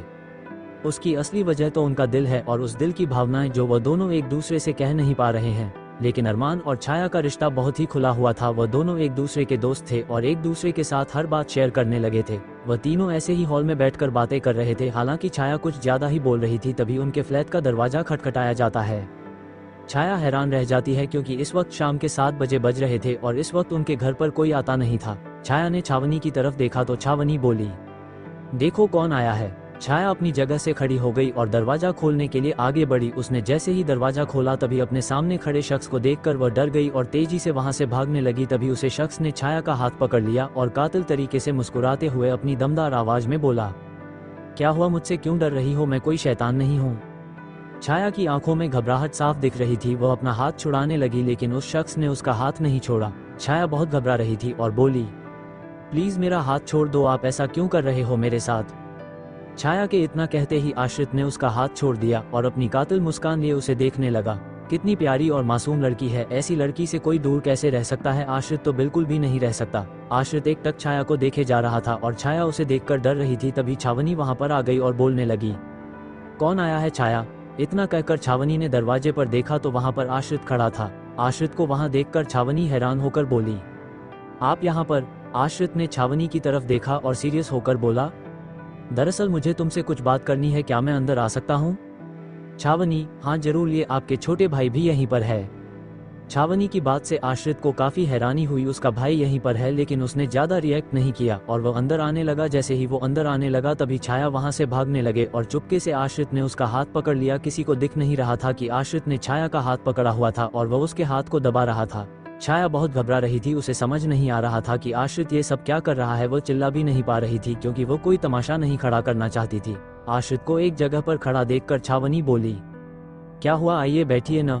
आश्रित ने छाया का हाथ छोड़ दिया और उसे बहुत खतरनाक तरीके से देखते हुए सोफे की तरफ बढ़ने लगा। वह अरमान के ठीक सामने जाकर बैठ गया और अपनी कातिल निगाहों से उसे देखने लगा। अपने भाई को वहां पर देखकर अरमान भी थोड़ा घबराने लगा। आश्रित उसे घूरते हुए बोला, क्या बात है छोटे, तुम यहाँ पर कैसे? आश्रित की बात सुनकर अरमान थोड़ा नॉर्मल होते हुए बोला, बस ऐसे ही अपनी फ्रेंड से मिलने आया था। छाया एक कोने में खड़ी होकर डर के मारे आश्रित को देख रही थी और बार बार अपने हाथ को देख रही थी जिसे आश्रित ने कुछ देर पहले ही दबाया था। आश्रित बोला, कौन फ्रेंड? आश्रित के बोलने का तरीका ही इतना खतरनाक था कि वह सब लोग उसे घबराते हुए देख रहे थे। उसका यहाँ पर आना ही सबसे शौकन था क्योंकि वह ऐसी जगह पर बिल्कुल नहीं जाता है और यहाँ पर उसका आना सबके लिए बहुत ज्यादा आश्चर्यजनक था। आश्रित के चेहरे के कोल्ड एक्सप्रेशन देखकर किसी को भी डर लगने लग जाता, तो वह तीनों तो वैसे भी डर रहे थे। आश्रित की बात सुनकर अरमान बोला, छाया मेरी फ्रेंड है, उसी से मिलने आया था। आश्रित को गुस्सा आने लगा क्योंकि अरमान ने छाया को उसका फ्रेंड बताया था, लेकिन छाया तो सिर्फ आश्रित की है, वह और किसी की ना तो दोस्त हो सकती है, ना दुश्मन, ना कुछ, और वह जो भी है सिर्फ आश्रित की है। आश्रित के चेहरे के बदलते भाव देखकर अरमान समझ गया कि उसका भाई अभी गुस्से में है, तो वह बात बदलते हुए बोला, भाई वैसे आप यहाँ पर कैसे आए, कोई खास वजह? अरमान की बात सुनकर आश्रित ने अपनी कातिल निगाहों से अपने बगल में थोड़ी दूरी पर खड़ी छाया की तरफ देखा और उसे बेहद कातिल तरीके से देखते हुए बोला, वजह तो बहुत खास है, इतनी खास है कि जिंदगी से भी ज्यादा बड़ी है, लेकिन फिलहाल मैं मिस छावनी से मिलने आया हूँ, मुझे उनसे जरूरी बात करनी है। आश्रित की बात सुनकर वह तीनों हैरान रह गए, लेकिन छाया से अब वहां खड़ा नहीं रहा जा रहा था, इसलिए वह छावनी की तरफ देखते हुए बोली, दीदी मुझे जाना है, पढ़ाई करने का वक्त हो गया है। इतना कहकर छाया वहां से जाने लगी। तभी आश्रित अपनी दमदार आवाज में बोला, यहाँ से कोई भी हिलना नहीं चाहिए, मुझे छावनी से बात जरूर करनी है, लेकिन सबके सब यहाँ मौजूद रहेंगे, समझ रहे हैं सब लोग? छाया के कदम वहीं पर रुक गए, लेकिन वह अपनी बहन से जाकर चिपक कर खड़ी हो गई और नजरें झुका ली ताकि आश्रित उसकी आंखों में ना देख सके और वह भी उसका चेहरा ना देख सके। छावनी, जी मिस्टर ठाकुर कहिए, आपको क्या बात करनी है? आश्रित ने गहरी सांस ली और अपने हाथों में पहनी घड़ी को देखते हुए बोला, जैसा कि सबको पता है कि हम दोनों के बीच में जमीन को लेकर बहुत बड़ा झगड़ा हो चुका है, बहुत बदतमीजी तुमने मेरे साथ की, मैंने भी तुम्हारे ऊपर काफी गुस्सा किया, लेकिन अब मैं उस बात को भूलकर आगे बढ़ना चाहता हूँ। मैं नहीं चाहता कि अब कोई भी इस बात को याद रखे, इसलिए तुम सब भी इस बात को भुलाकर आगे बढ़ जाओ। मुझे अब उस जमीन में कोई इंटरेस्ट नहीं है, वैसे भी दिल्ली में और पूरे इंडिया में बहुत सी जमीन है जिन्हें मैं खरीद सकता हूं अपने बिजनेस के लिए और खरीद भी रहा हूं। तो मिस छावनी, मेरा आपसे इतना ही कहना है कि जो बदतमीजी मैंने आपके साथ की, जो आपने मेरे साथ की, उनका हिसाब तो बराबर हो चुका है, और अगर आपको मेरी वजह से बुरा लगा हो तो उसके लिए मैं आपसे माफी चाहता हूँ, क्योंकि किसी लड़की के साथ बदतमीजी करना वाकई में गलत होता है और इस बात का एहसास मुझे हो चुका है। आश्रित की बात सुनकर सबसे ज्यादा हैरान कोई हुआ था तो वह था अरमान। उसे यकीन नहीं हो रहा था कि उसका खतरनाक भाई किसी से माफी भी मांग सकता है, क्योंकि यह उसके स्वभाव के खिलाफ था। अरमान को शक हो रहा था कि आश्रित कुछ ना कुछ तो सोच रहा है, क्योंकि अगर उसकी गलती हो या ना हो वो कभी किसी से माफी नहीं मांगता, फिर वह एक लड़की से तो माफी बिल्कुल भी नहीं मांग सकता, लेकिन आज वो छावनी से माफी मांग रहा है और पुराने झगड़े को भुलाकर आगे बढ़ने के लिए कह रहा है। ये तो बहुत अजीब और हैरान कर देने वाली बात है। छाया को भी एक अजीब सा ही शक हो रहा था और वह भी अपने दिमाग में कुछ सोच रही थी, लेकिन छावनी को ऐसा कुछ भी नहीं हो रहा था। उसे तो बहुत अच्छा लग रहा था कि मिस्टर ठाकुर खुद उससे माफी मांग रहे हैं और पुरानी बात को भूलना चाहते हैं। उसके चेहरे पर मुस्कान आ गई और वो बोली, मुझे भी आपसे माफी मांगनी है। मैंने भी आपके साथ बहुत बदतमीजी की है, जबकि आपने कभी डायरेक्टली सामने से मेरे साथ लड़ाई नहीं की। शुरुआत हमेशा मैंने ही की थी और उसके लिए मैं आपसे माफी मांगती हूँ और पुरानी बातों को भुलाकर मैं भी आगे बढ़ना चाहती हूँ। अरमान और छाया काफी हैरान थे और अपने भाई बहन को देख रहे थे। वहीं आश्रित के दिमाग में कुछ बहुत खतरनाक चल रहा था। छावनी उसके जाल में फंस रही थी, वह यही तो चाहता था। उसका प्लान कामयाब हो रहा था। छावनी की बात सुनकर आश्रित बोला, अच्छी बात है, वैसे भी पुरानी बातों को भुलाकर इंसान को हमेशा आगे बढ़ना चाहिए। छावनी के चेहरे पर मुस्कान आ गई और वह आश्रित को देखने लगी। सच में वह उसके बारे में जितना गलत सोच रही थी, असल में वह इंसान इतना भी बुरा नहीं है। उसने अपने चाचा जी की बात मानकर जमीन का पीछा छोड़ दिया था और सबके सामने आकर कबूल भी किया था कि अब वह जमीन को कभी नहीं चाहेगा और अब वह छावनी से माफी मांगने के लिए भी आया है। जैसा कि उसके बारे में कहा जाता है कि वह कभी किसी आगे नहीं झुकता, लेकिन आज वह झुक रहा है। यही उसका व्यक्तित्व दिख रहा था कि वह सच में एक समझदार और अच्छा इंसान है। लेकिन छावनी इस बात से अनजान थी कि आश्रित ये सब कुछ नाटक में कर रहा है। वह तो उससे बदला लेना चाहता है, क्योंकि छावनी ने जो उसके साथ किया है उसे आश्रित भूल नहीं पा रहा था। और वैसे भी आश्रित के दिल और दिमाग में सिर्फ और सिर्फ छाया है, किसी और के बारे में तो वो सोच भी नहीं सकता और छावनी के बारे में तो बिल्कुल भी नहीं। छाया ने हैरानी से अरमान की तरफ देखा तो अरमान में भी हैरानी से छाया की तरफ देखा। वह दोनों ही समझ नहीं पा रहे थे कि आश्रित को अचानक से क्या हो गया था। खासकर तो अरमान काफी हैरान था, क्योंकि वह अपने भाई को जानता है। उसका भाई ऐसा है ही नहीं, वह कभी किसी के आगे नहीं झुकता। तो आज वो छावनी से माफी कैसे मांग रहा है, इसमें जरूर कोई ना कोई बहुत बड़ी गड़बड़ हो सकती है। छाया लगातार आश्रित के चेहरे को देख रही थी और उसे समझने की कोशिश कर रही थी, लेकिन आश्रित के चेहरे को पढ़ पाना इतना आसान नहीं था। छाया बिल्कुल भी समझ नहीं पा रही थी कि इस इंसान के दिमाग में क्या चल रहा है और वह क्या सोच रहा है। उसके चेहरे को देखकर तो यही लग रहा था कि वह बहुत सीरियस इंसान है और वह जो भी कह रहा है वह बिल्कुल सच है। छाया अपने मन में सोचने लगी कि शायद मैं कुछ ज्यादा ही सोच रही हूँ। क्या पता कि इन्होंने अपने चाचा की बात मानकर सच में इस बात को भुला दिया हो और किसी तरह की कोई दुश्मनी ना चाहते हो, इसीलिए मेरी बहन से माफी मांग रहे हो। वो सब तो ठीक है, लेकिन यह मेरा हाथ इस तरह से क्यों पकड़ रहे थे और उन्होंने मुझे कॉल क्यों किया, मुझे समझ में नहीं आ रहा है। इनका असली रूप क्या है और यह मुझसे क्या चाहते हैं। छाया यही सब सोच रही थी, तभी छावनी ने उसे आवाज लगाई तो छाया अपने ख्यालों से बाहर आकर बोली, हाँ दीदी। छाया की ये मीठी और हसीन आवाज सुनकर आश्रित ने अपनी आंखें बंद कर ली। उसका दिल धड़कने लगा। उसे बहुत खूबसूरत एहसास हो रहे थे। सच में कितनी प्यारी और हसीन आवाज है इस लड़की की, और यह खुद भी कितनी खूबसूरत है और कितनी छोटी सी मासूम सी है। ऐसी लड़की को भला कोई कैसे खुद से दूर रहने दे। आश्रित अपनी जुनूनी निगाहों से उसे थोड़ी दूरी पर खड़ी छाया को देख रहा था। उसका मन कर रहा था कि वह छाया को अभी के अभी हासिल कर ले और उसे अपनी बाहों में भर ले। छावनी छाया के पास आई और बोली, तुम ऐसा करो, मिस्टर ठाकुर के लिए भी कॉफी बना कर लाओ।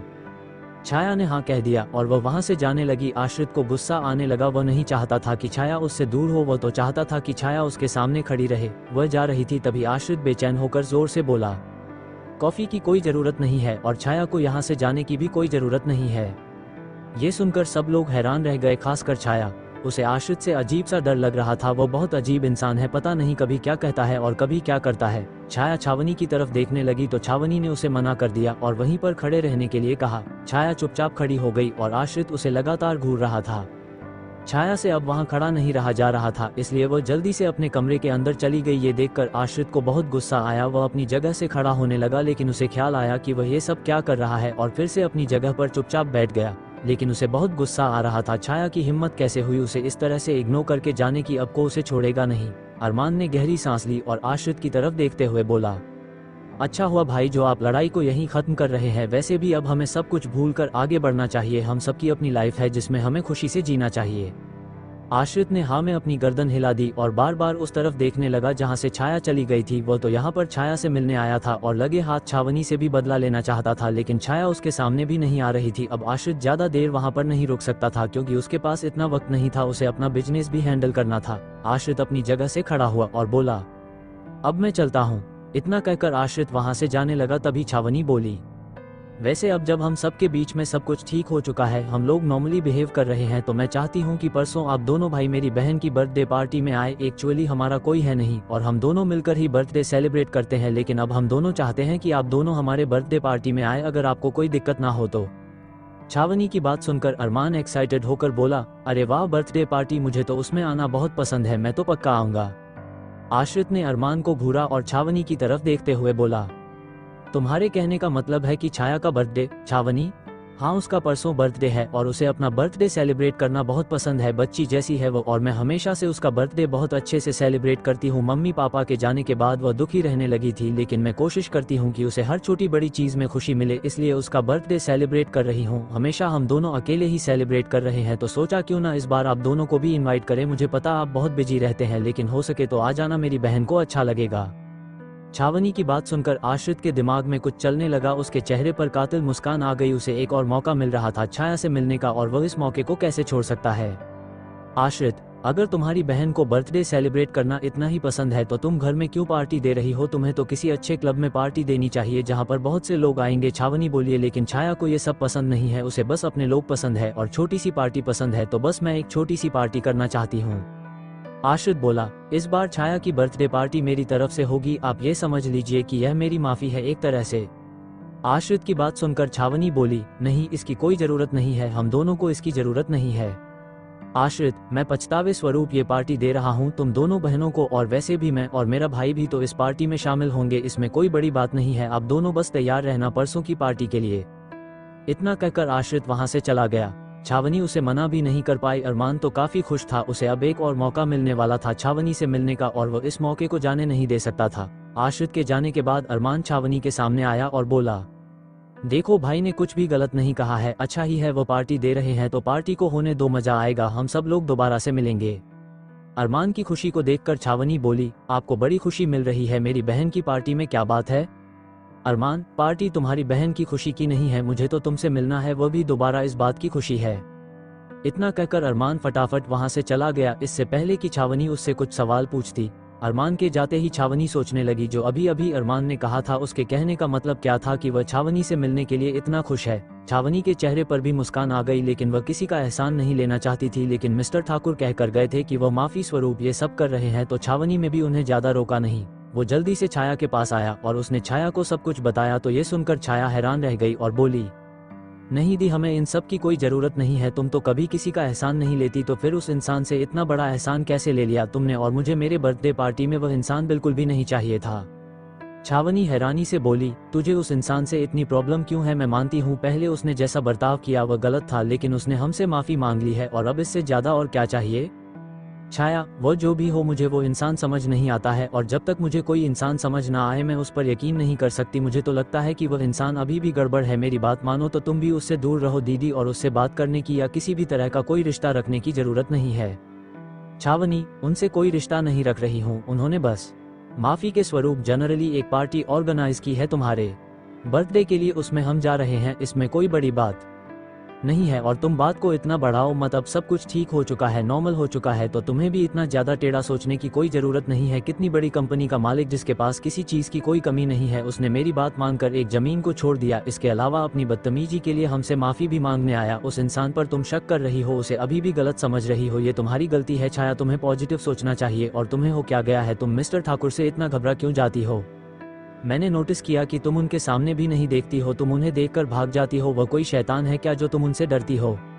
छावनी की बात सुनकर छाया परेशान होकर बोली, दीदी तुम समझ नहीं रही हो, मुझे उस इंसान से बहुत अलग फीलिंग आती है। मैं यह नहीं कह रही कि वह इंसान बुरा है या गलत है, लेकिन बस उस इंसान को लेकर मैं इतनी कॉन्फिडेंट नहीं हूँ कि मुझे उस पर यकीन करना चाहिए या नहीं करना चाहिए। इससे ज्यादा तो मुझे उसका छोटा भाई अच्छा लगता है, उस पर मैं एक बार के लिए विश्वास कर सकती हूँ, लेकिन बड़े भाई पर नहीं।